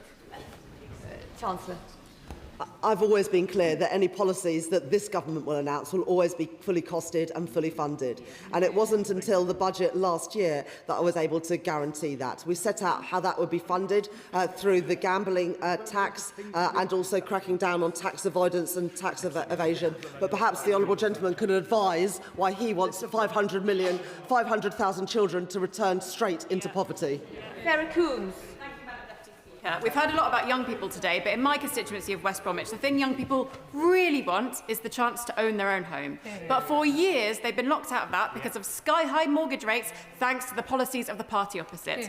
I welcome the 6 interest rate cuts that have been overseen under this government. And can the Chancellor elaborate on what more we are doing to help young people in West Brom get on the housing ladder and bring down the costs of borrowing?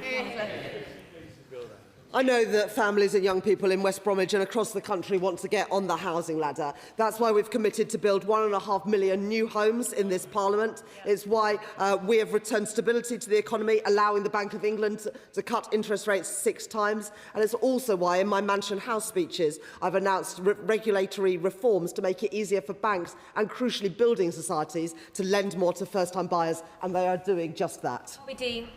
Madam Deputy Speaker, the Chancellor must be concerned that none of the good news she shared with us today is being felt by people in the real world. Inflation is down, but she will know that that doesn't suddenly make things more affordable. And interest rates are down, but she will know that millions this year, when their fixed rate terms expire, will lock into higher rate deals. Combine this good news with higher taxes, higher unemployment and a slowdown in growth, and it's no wonder that people still feel squeezed this year as they did last year. So my question to the Chancellor is this: if her plan is working, when will people actually feel the benefit? Chancellor. Well, every month since I've been Chancellor of the Exchequer, wages have risen faster than inflation. We've increased the national minimum wage and the national living wage to put more money in the pockets of the poorest people. And the interest rate cuts mean that, compared to when I became Chancellor, a typical family getting a fixed rate mortgage will be paying £1,300 less a year. And the OBR confirmed today that GDP per capita will rise by 5.6% during the course of this Parliament. I recognise, though, that the legacy of the previous Conservative government still runs deep, and it will take a while for people to feel the impact of these policies, but I'm confident this will be the year that things start to turn around. Elsie Blundell. Serena Brackenridge. Thank you, Madam Deputy Speaker. Does the Chancellor agree that restoring confidence and hope for families in Wolverhampton and Willinghall is achieved by a stable economy, with borrowing falling, debt interest falling and inflation falling faster than expected, moving away from the chaos of spiralling mortgage rates to the stability of falling rates? Chancellor. Well, I was very pleased to spend some time in my honourable friend's constituency recently, where we met a family who are now able to get on the housing ladder because of those reduction in interest rates. And so instead of living with mum and dad, that couple and their young child are now able to get a home of their own. That's only possible because of the stability that we've returned to the economy, giving the Bank of England space to cut interest rates 6 times since I became Chancellor. Good. Thank you, Madam Deputy Speaker. The Chancellor claimed to be cutting debt, but she will know that the OBR Economic and Fiscal Outlook at paragraph 5.9 says public sector net borrowing is forecast to increase public sector net debt in each year by an average of £92 billion. So, to avoid misleading the House, will she correct the record? Chancellor. The OBR have revised down the level of debt in every year of the forecast. Elsie Blundell, are we ready? Thank you, Madam Deputy Speaker. I would like to thank the Chancellor for her statement and the decisions that she has taken to ensure the stability of our public finances so that we can improve our public services. As the Chancellor will know, the number of individuals within the probation system is at an all-time high, with violent reoffending perpetuating the cycle of crime and leaving the public at risk. What steps will be taken by the Treasury to drive down the number of staffing vacancies within the probation service, ensuring that those within it are working relentlessly in reducing reoffending and ensuring the safety of the community that we represent? As Chancellor, my responsibility is to make sure that in the spending review we had fair settlements for every department, including a big uplift in the settlement for the Ministry of Justice, so that we can invest in probation staff, in prison officers and indeed in prisons, which were full to bursting point when we came into government because of the legacy of the previous government. Kirsty Blackman. It's not just an uncertain period for North Sea workers, it is a crisis, and it's been a crisis for years. Investment has completely disappeared, jobs are being hemorrhaged, and now it's being made even more clear why we need a homegrown energy supply, why we cannot rely on importing from overseas.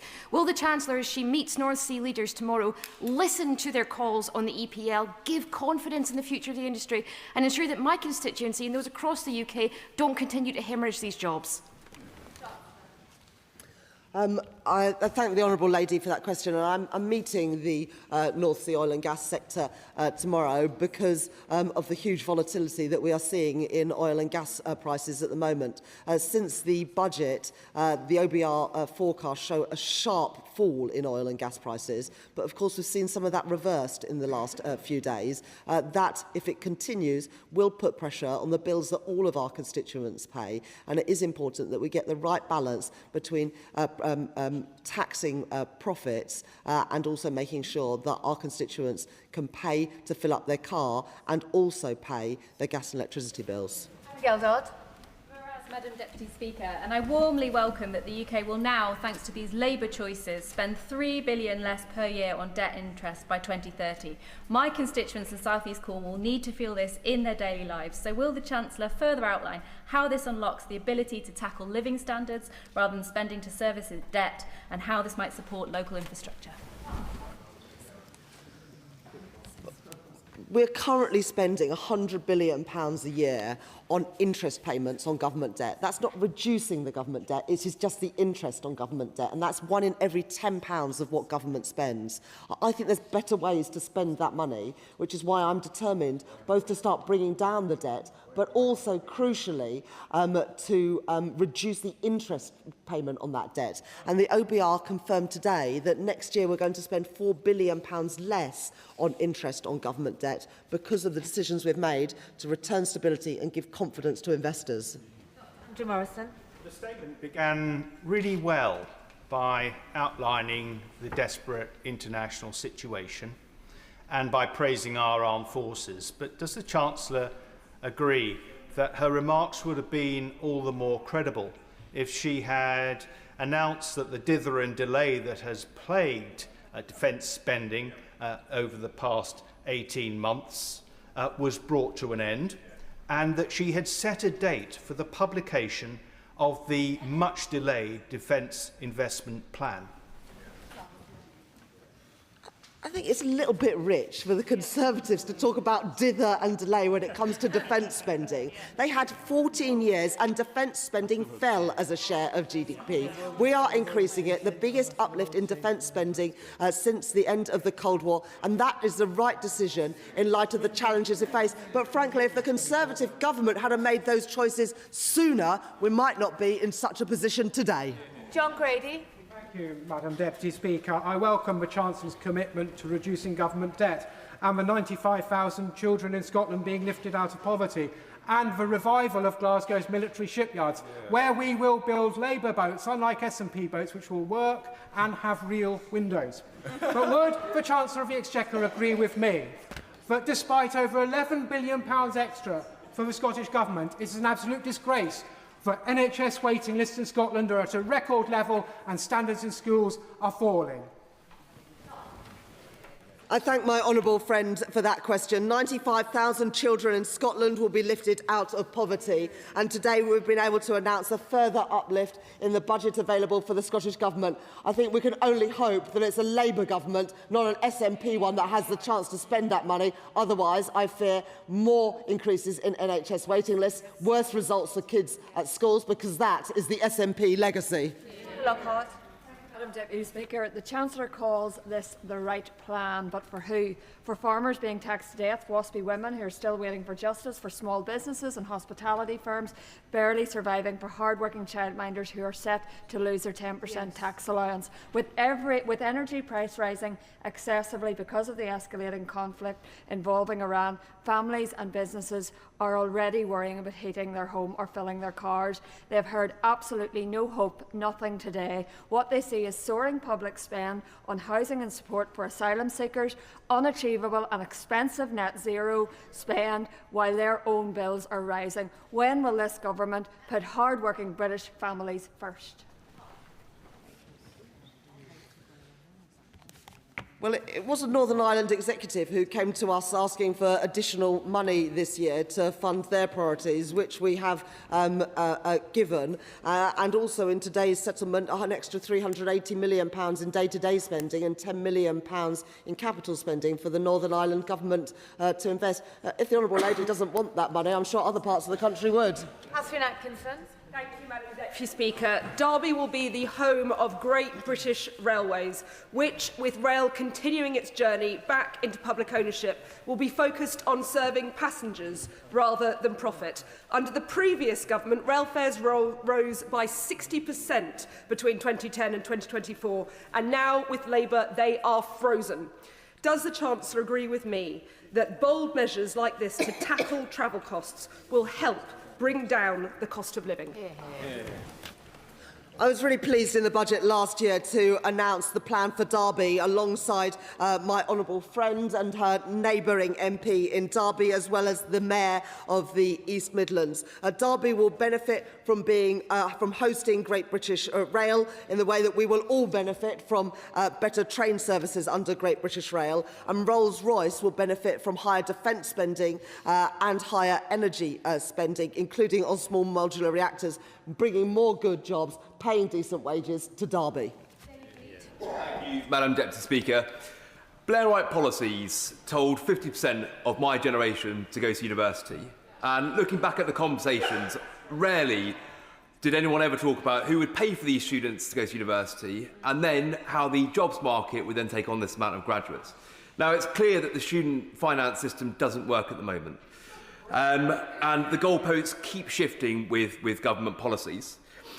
I think there is a cross-party view that something does need to be done about this. So does the Chancellor view this as a serious issue, and what does she plan to do about it?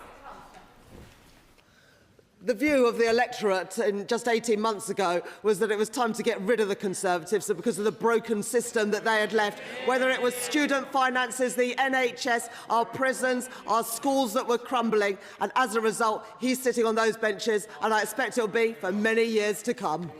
Finger. Thank you, Madam Deputy Speaker. Does my right honourable friend agree with me that we saw from the Shadow Chancellor's performance that the number of times that a politician points their finger is often inversely proportional to the number of valid points they make?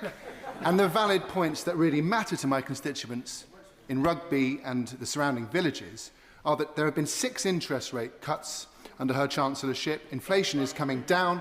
We have the highest growth of European nations in the G7, and far too much more to mention here, Madam Deputy Speaker.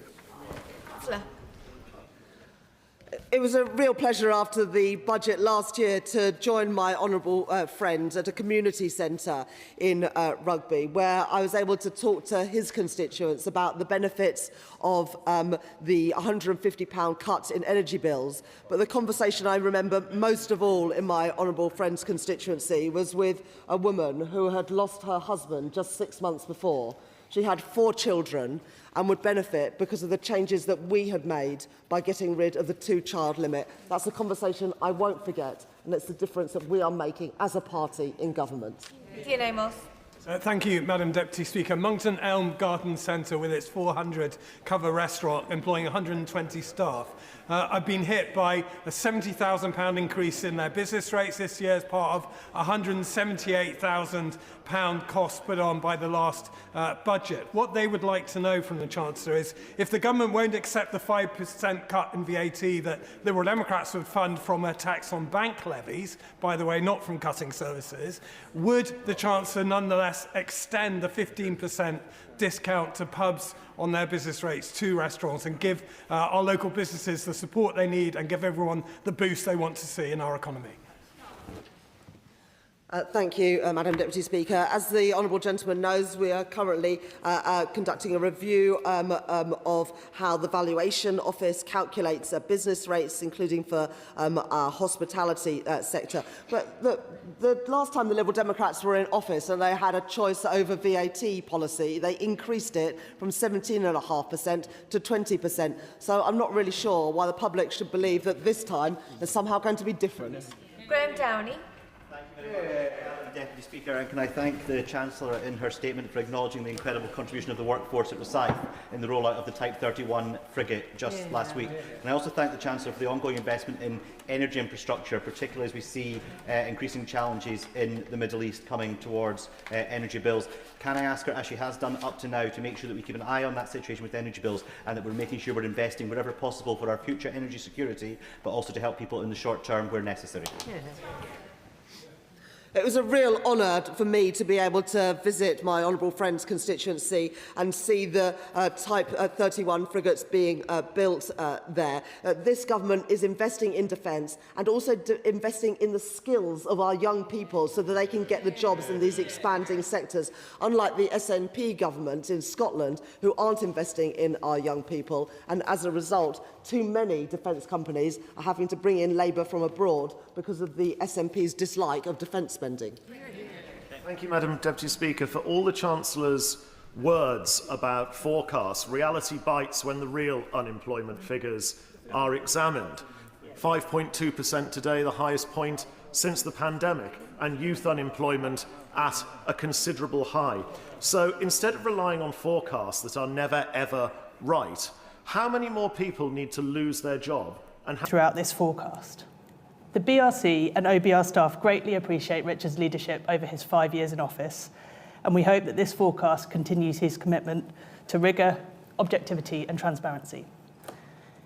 In a demonstration of their joint leadership, David and Tom will, in a moment, together run us through a summary of the forecast that we've just published, after which they'll take questions, both from those here today and those joining us online. If you're watching online, you could submit questions at any time on Slido, which you could access via the link on our website. Before that, I should start by thanking, on behalf of the Budget Responsibility Committee, staff at the OBR, the Treasury, and in other government departments for their expertise, perseverance and flexibility in putting this latest forecast together. Of course, all of the analysis and conclusions continue to represent the BRC's own independent judgments. With that, let's hear from David first and then Tom. Thanks, Laura. Good afternoon, everybody. This is this spring forecast from the OBR is really an interim update on the economic fiscal outlook ahead of the next budget. But as many of you will know, today is not the day to provide a formal assessment, a pass-fail judgment almost, on whether the government's on track to hit its fiscal targets. And that's precisely because it is not a budget, it's not a major fiscal event, and the intention of the government is to have one fiscal event a year, one budget. And it makes sense that the formal assessment of whether the government's on track to hit its fiscal target should be made at that point, when the government has made adjustments to the fiscal position, partly in the light of the OBR's so-called pre-forecast, pre-policy forecast as to what would happen in the absence of any changes. So today what we do is provide an updated and I think broad picture of the economic and fiscal outlook. As you would anticipate, the military action in Iran and right across the Middle East began as we were finalising the forecast, and the events of the past 3 days do one thing, which is just illustrate how quickly the economic environment can change. And there is indeed a great deal of emphasis on our forecast today about the range of uncertainties around a central forecast. And it's a central forecast which hasn't been updated just in the last 48 hours to reflect some movements in market prices. Some of those movements are very substantial. Oil prices are up at least 12% or so on where they were on Friday, and a little bit more relative to the point at which we took a fix on the market expectations of both the spot prices and the futures prices. Gas prices up considerably more than that.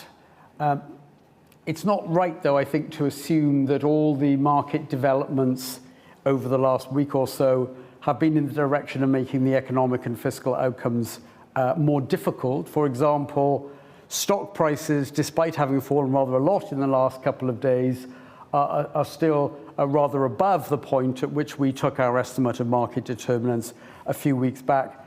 And gilt yields, as people will know, have risen very substantially in the last 48 hours, but they sit around about where they were when we took our estimate of the market yield curve and where that might be going a few weeks ago. This EFO, as I say, focuses very much not just on a central forecast, but on a range of possible outcomes either side of it.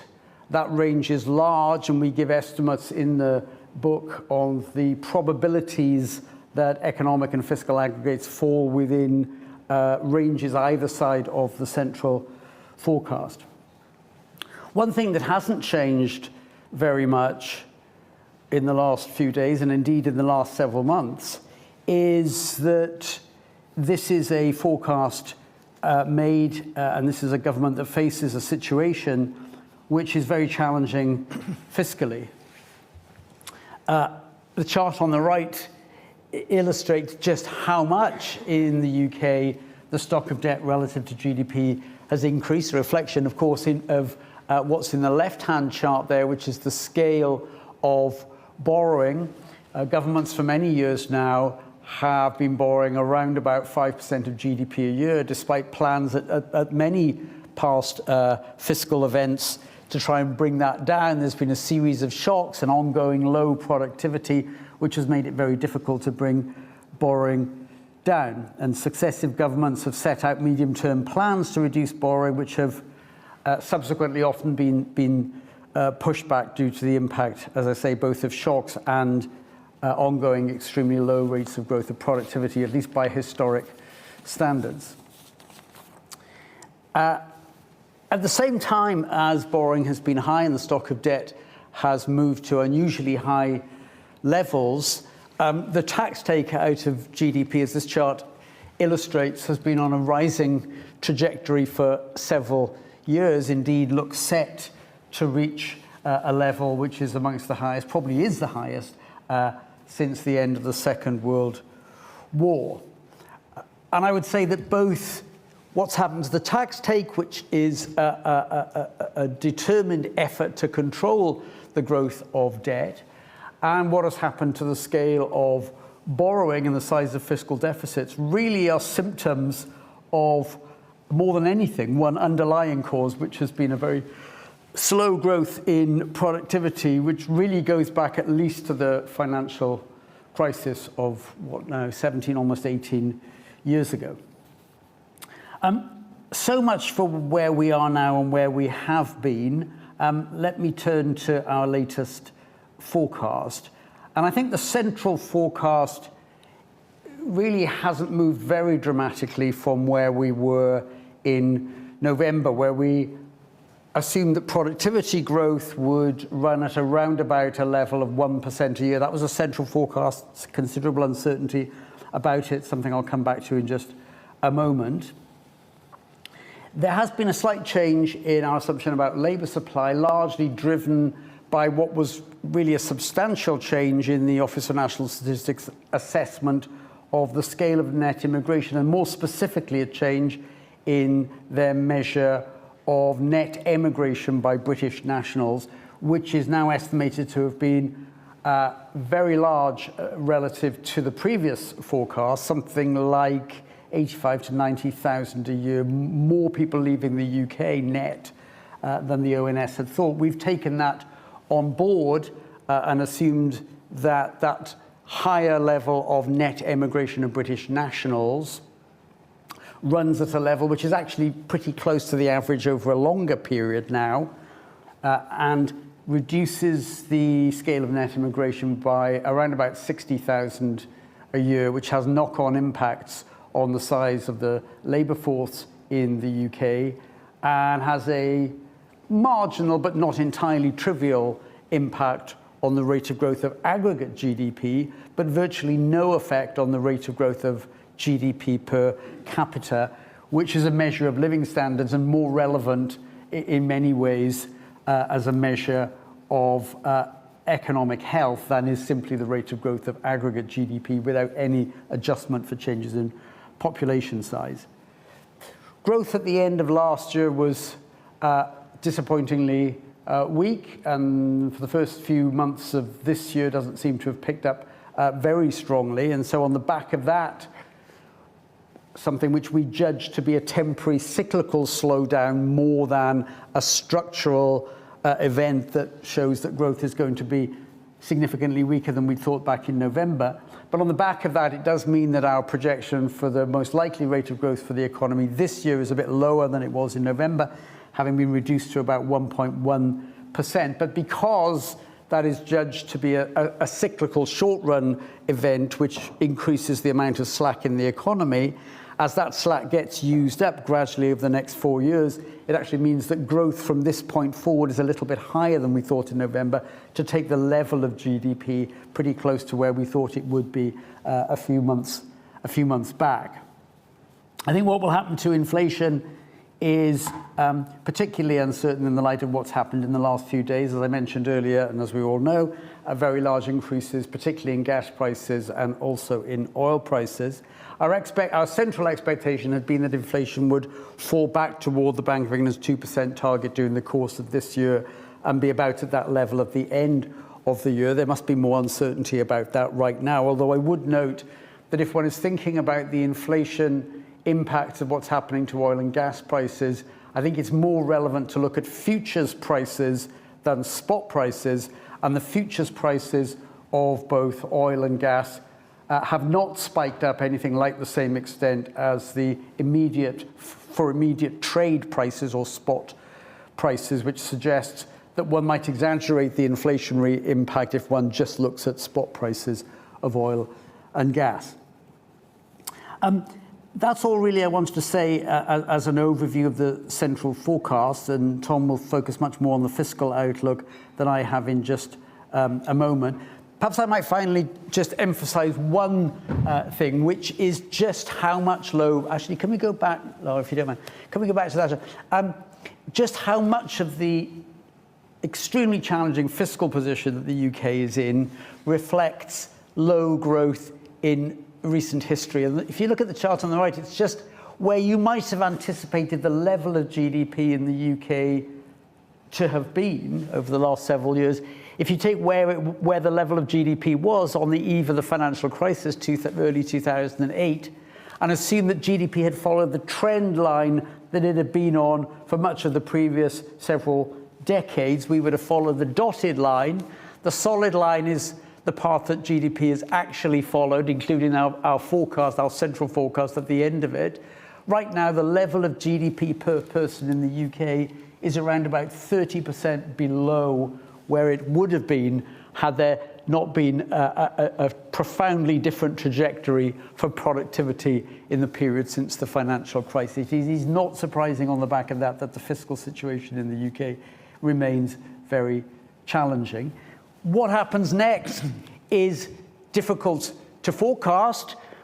The central forecast we make about productivity growth, and I'll conclude on this point, is that it should run at around 1% a year over the next 5 years or so, and perhaps beyond. As you can see, productivity growth in different periods in British history have really been rather variable, as high as 3.5% or so, almost 4% in the 30 years between the end of the Second World War and the mid-1970s, still substantially above recent levels, running at about 2% between the mid-70s up to the financial crash, less than 0.5% in the period since 2011 up to last year. Our central assumption there is one about which there is a substantial degree of uncertainty, and in the report, and I think Tom might mention this briefly in a moment, there are alternative scenarios where productivity growth moves back up to about 1.5% rather than the 1% central forecast, or falls back to little higher than it's been over the last decade and a half. So uncertainty around the forecast remains very substantial, and that's why I think, particularly in Chapter 6 of the report, there is a great deal of emphasis about alternative possibilities to the central forecast. And I think the last thing I'd like to say is that when one thinks about forecasts from the Office for Budget Responsibility, although there is a tendency to focus on the central forecast, and there are lots of tables in our reports about a central forecast, in many ways what is more significant and more important than that is the range of outcomes either side of it and the probabilities of being one side or another of that central forecast. Okay, thanks very much, David. Afternoon, everyone.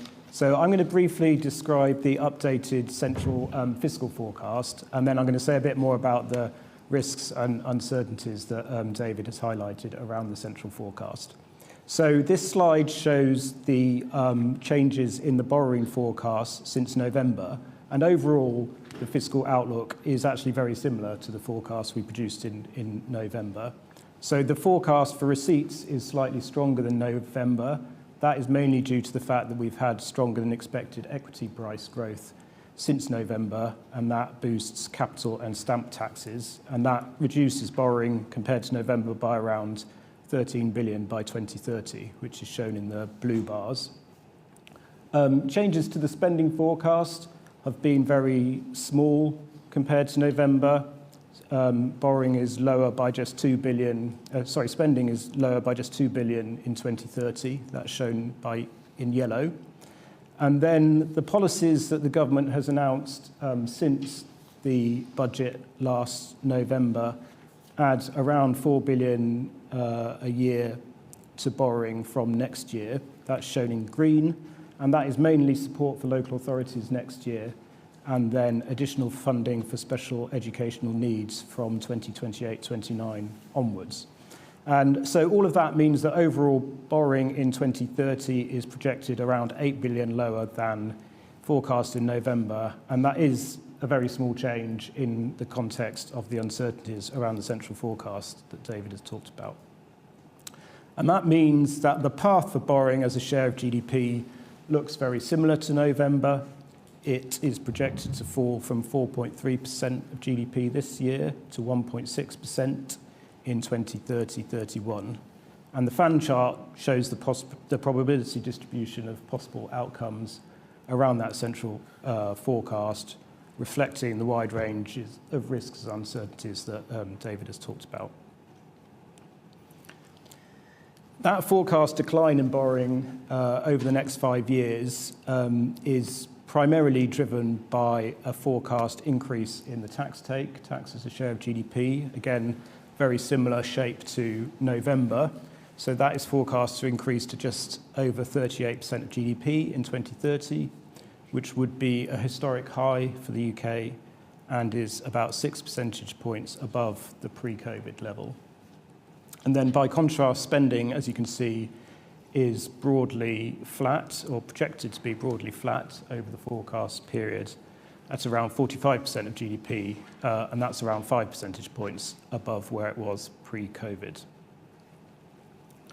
And so that projected fall in borrowing means that measures of public sector debt are all expected to broadly stabilise and fall very slightly towards the end of the forecast. And again, that is a very similar picture to our November forecast. But as David has mentioned, debt would be stabilising at a level which is about 3 times above the pre-financial crisis level and is high relative to the advanced economy average, and means that public finances are more vulnerable to risks and shocks. And that is why understanding the potential impact of those risks is as important for fiscal policy making as is understanding the central forecast. So David's talked a bit about the risks from the conflict in the Middle East, which clearly creates very significant risk for the global and UK economy. We were not able to include any estimate of those impacts in the forecast because of the fact that the military action that took place at the weekend obviously came well after we'd closed the forecast. It's also the case that those impacts are at the moment clearly very uncertain and will depend on how the conflict evolves and the impact on energy markets, trade and financial markets. As of market close yesterday, spot oil prices were about 20% above the prices that we had used in our forecast, and gas prices about 25% above. Gas prices in particular have increased again today very significantly, I think about 50% above where we closed the forecast, but a lot of volatility today. And as David mentions, futures curves suggest the market is currently expecting that to be a relatively temporary spike and that prices would fall back towards forecast levels within 1 to 2 years. And that is relevant for the impact on our economy and fiscal forecast. In terms of the potential impact on the public finances, an energy price shock would be expected to have a negative short-term fiscal impact, pushing up the cost of welfare, debt interest, and potentially also departmental spending, and likely to have only a kind of small offset from higher tax, mainly through North Sea revenue, on the basis that in the short term, you would probably expect there would be limited pass-through of inflation to the key tax bases, such as wages. Over the medium term, you might expect more feed through to the tax bases, which could provide more of a fiscal offset to the higher public spending. But looking at other market determinants, as David mentioned, despite a sharp increase this morning, 10-year gilts rates are still slightly below the rates we used in our forecast, and equity markets are still around 3% above the levels we had in our forecast. We look at lots of other risks in the report in a lot of detail, including around productivity growth, trade policy, unemployment, and equity and government bond markets. And these all represent both downside and upside risks to the forecast, which are assessed in the report. And in addition, we look at risks within the fiscal forecast, so the risk that the rising tax take could mean that incentives within the tax system constrain economic activity by more than we are expecting. There are a number of pressures within departmental spending, including in defence, health, and special educational needs, and also a question around whether the rapid recent growth in health-related welfare caseloads will continue. And then finally, looking further ahead, there is also significant pressure likely placed on the public finances over a longer time frame by demographics and ageing population. So each year in the summer, we publish a fiscal risks and sustainability report, which include long-term projections of the public finances. This chart is from the 2024 report, and we will be updating this in the summer. And this shows that based on kind of current policy settings, the increased cost of healthcare and pensions driven by demographic trends in the long term would put debt on a clearly unsustainable upward trajectory. And that path becomes kind of unsustainable even more quickly if you assume the UK is hit by a major economic shock roughly every 10 years, which has been the case over the past two decades. So this really underlines the risks associated with the UK's current elevated debt position. So we will stop there and very happy to take your questions. Laura. Thank you, David and Tom. We've got a lot of enthusiasm in the room, which we will come to first before I turn to some questions on Slido. So this hand definitely shot up quickest. So let's start here. If you could tell us who you are and then what your question is. Joel Hills from ITV News. I have a couple of questions, if I can.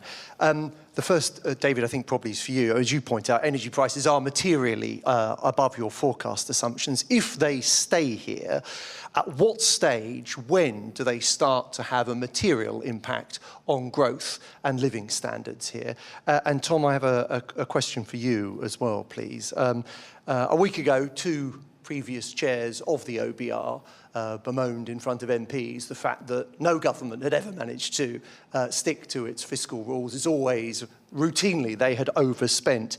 Do you think this government will manage to stick to its spending plans? Well, you've done my job for me and fielded the questions to the committee members, so we will start with the question for David. I mean, so I think different prices in the economy are affected by energy price rises over different time horizons. Some price effects would come through relatively quickly, within months, maybe even weeks, which would be the price of petrol and diesel that people buy. Energy price on household bills would be in a different category because they depend on operating formulas, which wouldn't kick in for several months. There, I think it becomes very relevant, the difference between spot prices and what futures prices. I mean, I'm just looking at a picture this is yesterday, where spot prices, this is Brent crude dollars a barrel, were at about 78, 79. They may be a bit higher right now, I suspect. But by February of next year, the futures was down to 68, 69 or something like that. And so there it would be, because of the time lag, I mean, if you think the futures is a better guide to where the prices will be than today's spot price, obviously you get a much more limited impact on things like household energy bills than just looking at, the 12, 13, 14% higher now than they were on Friday, which you get out of the spot price. I mean, there's a kind of rule of thumb that empirical work over the last few years suggests as to an overall effect of energy prices, which is kind of really, what they mean by that is, I think, a mix of gas and oil reflecting the relative uses of gas and oil in UK consumption. And that rule of thumb, if I remember rightly, is something like for a 10% increase that's persistent, it might add somewhere between a quarter of a percent and 0.5% to the level of prices. We've had more than 10% on spot prices. It's nearer 20. If the futures are wrong, and that's just the new level now that you stay at, and using these rules of thumb, I mean, you get, that's going to be somewhere between 0.5% and 1% on the level of prices. So meaningful, I mean, way short of, we're not talking hyperinflation here. This is not 1974 in the UK. But it depends very much on what happens to those spot prices and the futures prices. It is not 1974, but a lot of people are worried that what we're facing potentially is another energy price shock. We've just lived through. Yes, but I mean that could happen. I don't think we're anywhere close to it yet. I mean, gas prices after the Russian invasion of Ukraine were up hundreds of percentage points. Right now, spot prices for gas, which have moved around quite a lot today, are up maybe 50, 60%. At one point, they were a little bit higher than that, although the futures were nowhere near as high as that. So I think we're, right now, I mean, if things just stop as they are right now, we're a long way short of where we were after the Russian invasion. Thanks, David. We'll take the question for Tom, and then I will definitely come to everyone in the room. Your former bosses were out last week, but the question was about the government's spending plans. Yeah, so it is the case that we've analysed in previous reports, looking at reasons for differences between our forecast and outturn, that a big driver of that is that when it comes to allocating spending in spending reviews, governments will tend to increase the amount of spending they are doing compared to their previous plans. And that's an observation about the past. That is not to say that will happen in the future, but it's definitely happened frequently in the past. I mean, this government increased public spending substantially at their first budget in October 24, with relatively high rates of real growth in spending penciled in the kind of near term, and then lower rates of growth in the final few years of the forecast. And we do analyse in this EFO that there are significant pressures within those spending allocations, both within the current spending review period and beyond. Those are in areas such as health spending, in defence spending, obviously, given the current geopolitical situation, and pressures around special educational needs, which the government has actually provided quite a lot of additional funding for ahead of this event, but around which there are certainly still quite significant pressures. And then looking beyond the spending review period, we have some analysis of what the kind of penciled in assumption for spending growth implies for spending allocations to departments outside of those ones where the government has made a kind of clear commitment, such as in areas like health and education and defence again. And that does imply for those departments that what we call unprotected don't have that commitment in place, that they would be looking at sort of settlements of around, I think,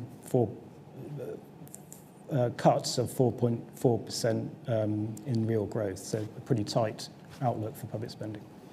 Thanks, Tom. Okay, we'll keep going around the room. We'll work from front to back, and let's have a go asking one question each, and then I'll try and come round again. Joel didn't get us off to a good start, but we'll have a go. Hi there, Jack Barnett from The Times. You mentioned that the emigration from the UK has been substantially higher than what was previously expected. Could you just provide some colour around that as to the reasons why people are leaving in greater numbers than you previously expected? Is it to do with the increase in the tax burden? Can you just provide a bit more insight as to why it's happening?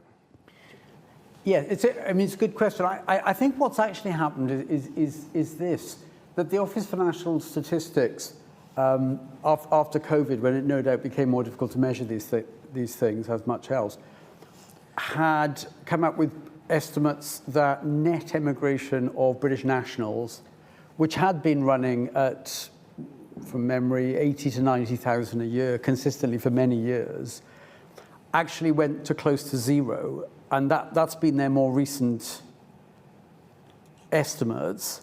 They've now looked at their methodology and they've actually reassessed the past so that there wasn't a reduction in net emigration of British nationals from the UK, and that it actually stayed at pretty steady levels, which were about 80 to 90,000 higher than over the last 4 or 5 years than what they'd estimated.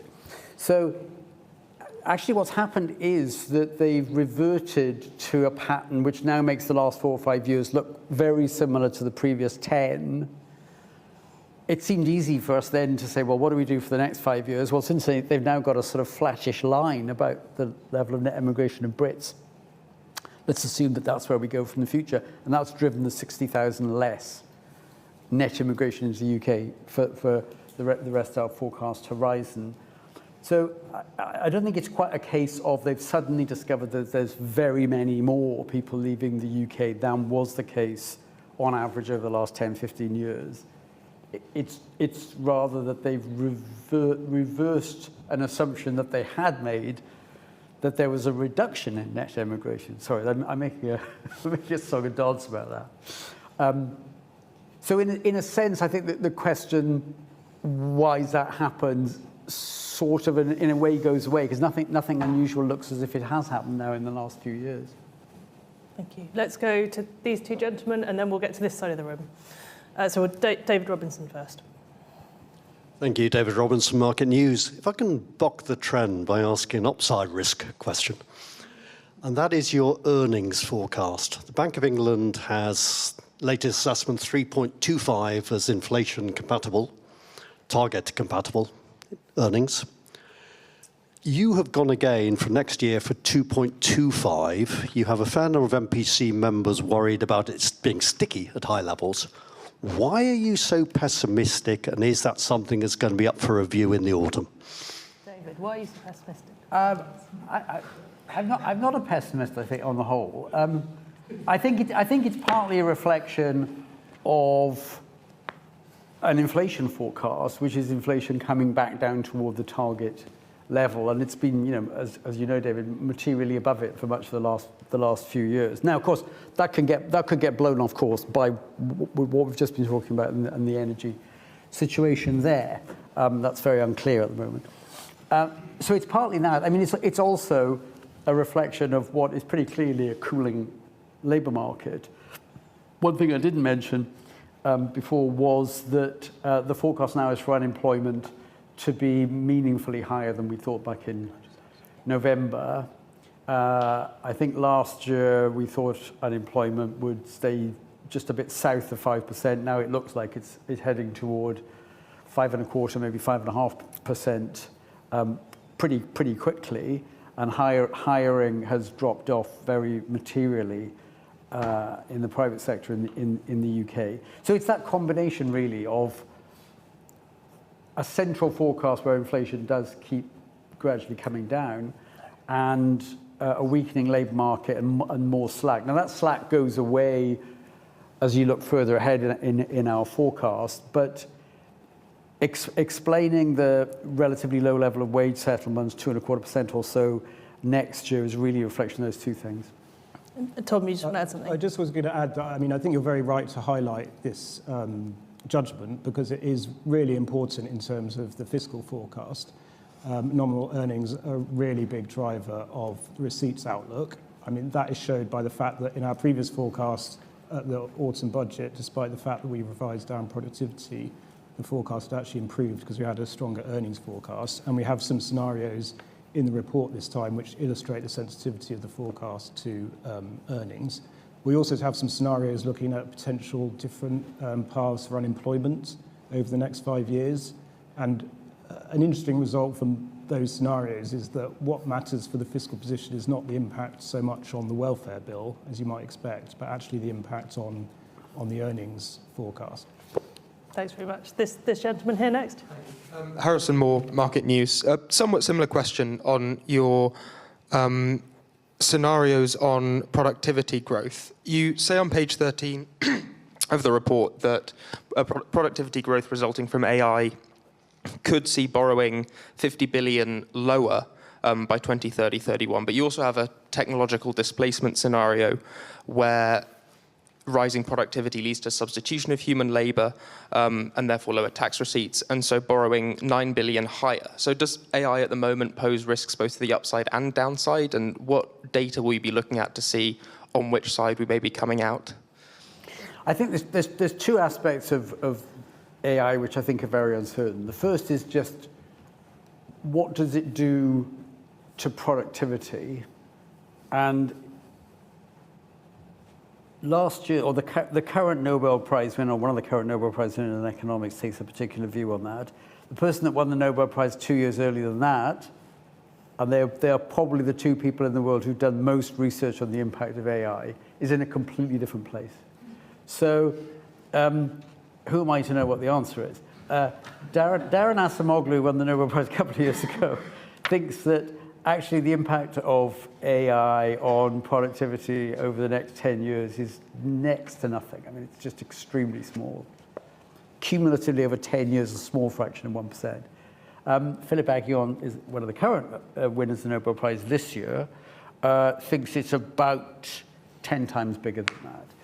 So that's a sort of indication of the range of uncertainty about its effect on productivity. There's another aspect of the uncertainty, which is whatever impact it has on productivity, and let's assume it's meaningful and significant, is that good for employment, or at least not bad for employment, or is it very bad for employment? The very bad for employment view would be that AI is just a straight substitute for labour, and that companies that currently employ 1,000 workers will just say, well, we only need 750, and we'll produce the same output, or maybe even more, with the fruits of AI. Or another view, which is actually it's more like a complement than a substitute for labour. So it means you get the extra output and don't just produce the same amount, but you increase the productivity of your workforce, thereby making them equally attractive to employ, and it boosts output by much more than the straight substitution story, and it's a complement, and it increases the productivity of every worker that you've got. We do a couple of alternative scenarios, one of which is if you like, the pessimistic displacement one, where companies produce the same output, but they can just get rid of 20% of the workforce. And that's bad for tax revenue. I mean, it's most important, it's bad for the workers, but I mean, it's bad fiscally as well, partly because even though it might boost profits and reduce the wage bill, the average tax out of labour income is higher than the average tax out of corporate profits. So that switch is bad fiscally. Of course, the more positive scenario is you get the productivity impact, and it comes at no cost to employment. Some of the gains of that are shared with real wages, and both profits and real wages are high, and that's fiscally highly beneficial. I think the tricky thing at the minute is, and that's why I mentioned this thing about the two of the latest Nobel Prize winners, people who've spent years thinking about this stuff are just coming to very different conclusions on this right now. What data will you be looking at to see which of these scenarios is more plausible? I think it's going to be tricky to be sure about which is more plausible by just looking at the monthly reports on employment and wages over the next year or even 2 years, because this really is a kind of like 5-10 year phenomenon. But that's the main thing to look at. What's happening to employment, what's happening to measured productivity, what's happening to wages and profit margins. And I think you'll have a better idea a year from now than one has right now. Let's put it that way. We'll go to the lady at the back, and then these two gentlemen, and then I will take some questions online. Thank you, Aaron also from Telegraph. I just had a question on the Middle East again. If we do see sort of persistent conflict and persistent pressure on energy prices, could you just explain a bit on how that would impact growth and unemployment in the short and the long term? Obviously, we hear a lot from factory bosses in the UK that energy prices are a major concern for them. Yeah. I mean, if we see, energy prices rise as much again over the next few weeks and stay there, and that just becomes the new normal, and it's 20, 30, 40% higher energy prices, I think that's a material impact on inflation because it'll largely get passed through. It's not the kind of inflation that can help fiscally, so it's unambiguously bad news. And the UK is a major importer of energy, so there's nothing good about energy prices being higher. I mean, there are some sorts of inflation which you might call domestically generated inflation, which are fiscally quite helpful, particularly when you've got threshold freezes, which then push people into higher tax bands. But this is not like that. This is all an increase in cost to the UK. It is a hit to the standard of living in the UK. It's not fiscally in any way helpful, partly because you've then got some welfare benefits that are uprated in line with inflation. So it costs the government, doesn't generate any more revenue. It's pretty much bad whichever way you look at it, on households and on the fiscal situation. I mean, it takes a bit of a while to play out. Going back to an earlier question, some prices might adjust quite quickly to higher energy prices. Others where people have got fixed contracts and they're only adjusted once every year or so. And there are uplifts in the regulatory rules about how much energy pricing can go up.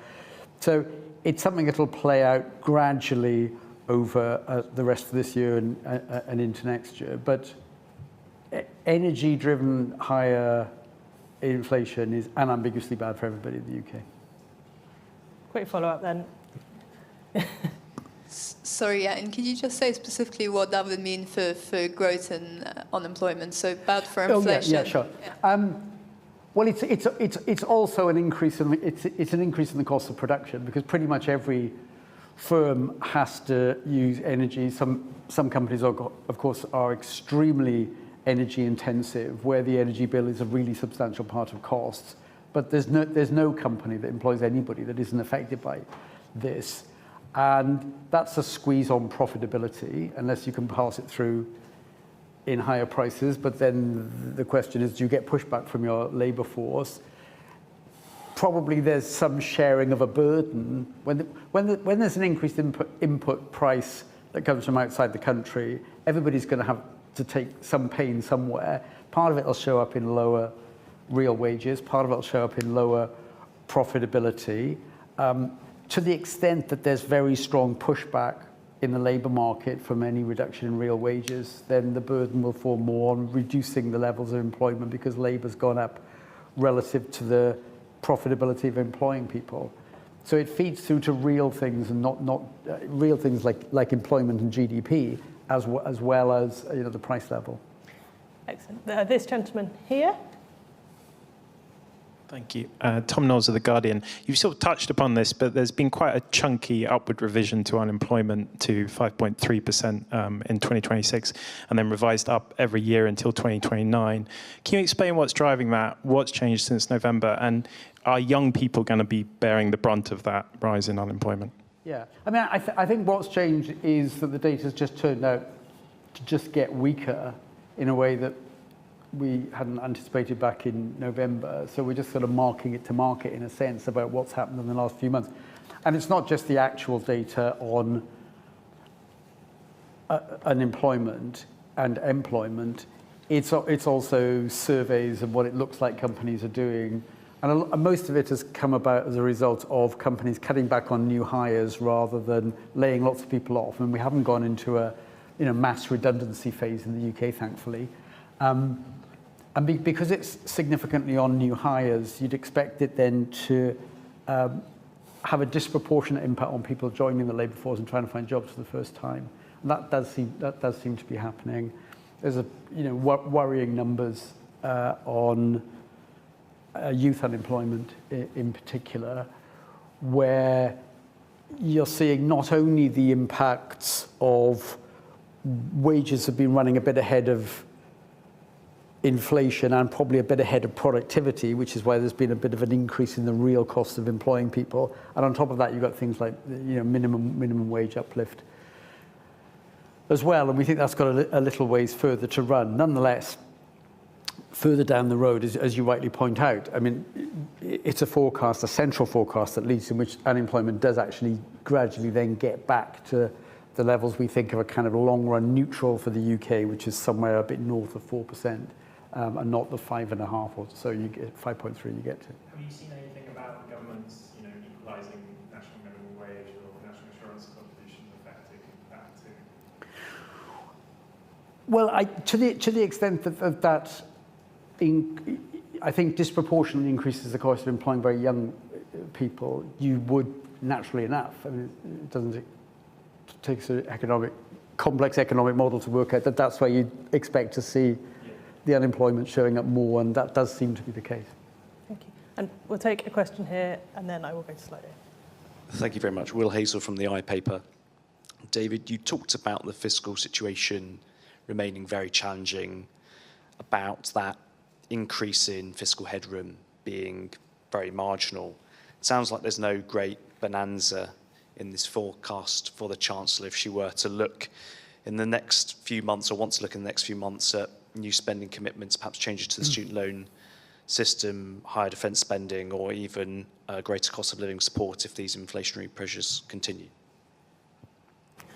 I think that's reasonable what you say. I don't think there's a great bonanza here. I don't think, just listening to the Chancellor speaking in the House earlier today, I don't think she was actually saying this was, a fantastic bonanza, and she outlined the scale of the change, at least in the central forecast, on the sort of headroom on the main fiscal target, which is the current balance, which has gone from, again, these are all point forecasts, and the uncertainty around them is large relative to the absolute number. I mean, we were at 27 and a bit billion, it's now nearer 24 billion. But I don't think anybody would describe, a few billion more in an economy where the government spends 1,000 billion as being a bonanza. And I don't think I heard the Chancellor saying anything inconsistent with that, really. So it's gone in the right direction, but by a very small amount in the context of uncertainty and the kind of shocks that you always expect to be hitting the economy. Thank you. Right, I should take some questions online. I'll have another look for any final questions in the room in the next few minutes. I think we'll come to you, Tom, and give David a break. I should say we've had quite a lot of questions online about the conflict in the Middle East and unemployment, including our scenarios, but I think we've covered them quite comprehensively, so I won't repeat those. So I'll talk a little bit on the spending side, Tom. To what extent do the policies to compensate local authorities for send deficits and top up Department for Education spending solve the problem of local authority finances? Okay, thanks. So at the autumn budget, we identified two sources of pressure on the public finances related to special educational needs. The first being that the government at the budget said that it was going to fully fund special educational needs from within central government departmental spending, and we estimated that would cost around £6 billion in 28-29, so a very significant pressure. And the government last week, in the reforms that they set out, announced that they would be allocating an additional £4 billion over and above the previous spending review settlements to address that pressure. So that is obviously, a material increase in spending to address that risk.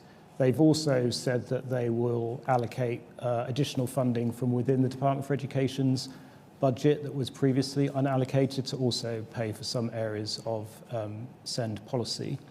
But I mean, it's still the case that this is definitely an area which will continue to create risks and pressures on the public finances, given the impact of the government's reforms are clearly at this stage still quite uncertain. The other area of pressure that we identified was the fact that local authorities have been previously, and do still until 28-29, continue to fund this policy area, and they had built up on their balance sheets a stock of deficits related to past spending on special educational needs, which they had previously been able to essentially disregard when it came to meeting their statutory requirement to balance their budgets each year. And those deficits had built up very significantly, so that if local authorities had to recognise them on their balance sheets, many of them essentially would be technically insolvent. So again, earlier in the month, the government announced it would be reimbursing local authorities for 90% of the current stock of those deficits, and that involves a £6 billion transfer from central government to local authorities. So again, that goes some way to mitigating that pressure, but local authorities will still, until 28-29, be accumulating further deficits, and the government has not yet said how it will deal with those in 28-29. Thanks, Tom. We've got a couple of questions on the tax take, so I might come to you first, Tom, and then perhaps see if David wants to add anything. Sue Chan at The Telegraph asks, why is the tax burden going up?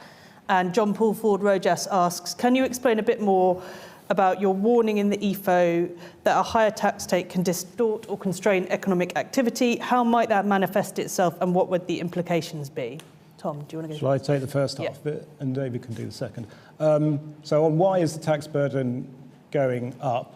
So there are two main drivers of that. One is an increase in personal taxes, income tax in particular, and the other is an increase in capital taxes, capital gains tax, and other asset taxes.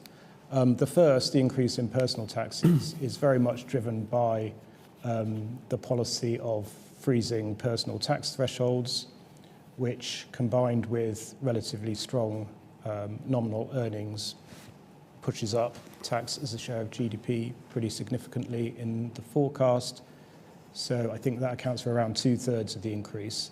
And as I say, capital taxes account for the other third, approximately. And that is a combination of the fact that we assume reasonably strong asset price growth in the forecast, both in terms of equities and property in particular, and also the result of a number of policies that the government has introduced since the October 24 budget to increase the tax raise from capital taxes. But David might want to say more about the potential impact on economic activity.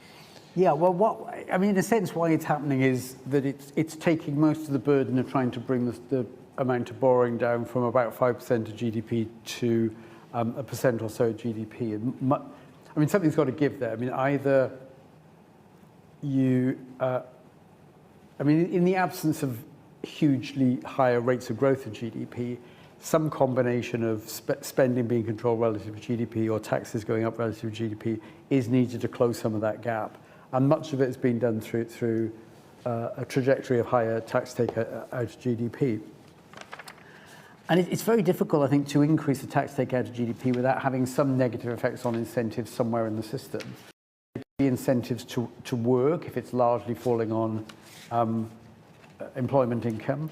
They're about incentives to save, to the extent that taxes on returns on saving might be increased, or they're to do with the incentives to employ people if the burden, significant part of the burden falls on employers. So somewhere, somebody's going to be facing slightly higher disincentives to work, save, invest, employ people. And it's very difficult to avoid that if you've got the tax take out of GDP rising by fairly significant amounts, and it will be significant, on our central forecast, relative to just before COVID, something like the tax take out of GDP will be 5% higher, 5 percentage points of GDP higher. Now, you can try and be clever about it all and increase taxes in a way that doesn't do any damage to incentives, but it's easy to say that. And if it was as easy as just, oh, let's just find a way of doing it that doesn't distort incentives, well, somebody would have done it already. So it's pretty difficult to do that. And it's very difficult to do that if at the same time you want your tax system to be very substantially redistributive, which is understandable that governments would want that, because that can generate higher marginal income taxes than the average rate of tax. That's how you make the tax system, in some sense, increasingly redistributive. But it's higher marginal tax rates that do the real damage to incentives to work, save, invest, employ people. So that's the difficult thing about the route to fiscal sustainability, which involves increases in taxes. But you've got to do something. And to say that, well, do something else then, if there's something else is let's squeeze spending relative to GDP, then the question is, well, so which bits do you want to squeeze? There's no easy answers there. Of course, the painless way to do it is if miraculously one could increase the rate of growth of the economy, and in particular, productivity. But if we knew how to do that, we'd have done it already. So when you're in a difficult situation like this, and this is not unique to the UK, this is true for lots of rich countries, it's a bit of a hard slog, and it's going to be difficult. Can I check if we've got any final questions in the room? Okay, let's try and make them quick and we'll get them both in over there first. Thank you. Just on disincentives to work, do you see those as being biggest for lower earners, higher earners, or those in the middle? And what would be the drivers there? I mean, I think there are some quite high marginal tax rates at different points of the income distribution. It can affect people on relatively low earnings, particularly as people become taxpayers for the first time. There's a jump up in the marginal tax rate. And to the extent that some benefits are withdrawn as you start earning more money, that's effectively an extra tax as well. So that can affect people at the lower end of the earnings distribution. Then there's people who are, not the highest paid in the economy at all, but who can face quite high tax rates again as you increase the marginal tax rate from the income tax rate, from 20 to 40 to 45. And then you've got withdrawal of some other benefits that occurs slightly higher up the income distribution. So I think it affects people, right across the distribution of wages, really. Jack, a final question from the room down here. More of a procedural one. Are you confident you'll be able to publish your forecasts independently? Because obviously the Treasury published your forecast today at the budget in autumn. And when is the new chairman going to be announced? Well, on the second question, it is the Treasury who runs the process for appointing the new Chancellor, so you'd have to ask them about that one. On the first question, I mean, yes, we're very confident that we can. Did I say? You said Chancellor, I said, sorry. but you meant Chair. Chair. They're important. We agree they're important, Tom. Don't appoint the Chancellor. Okay, cut that bit. Chair. Shall Carl from the OBR. On this first question, so yes, I mean, we're very confident that we can continue to publish independently. We produce the EFO independently while it is published on the Treasury website, which is what happened at this event. And that was a recommendation of the National Cybersecurity Centre, who looked into what happened at the November budget.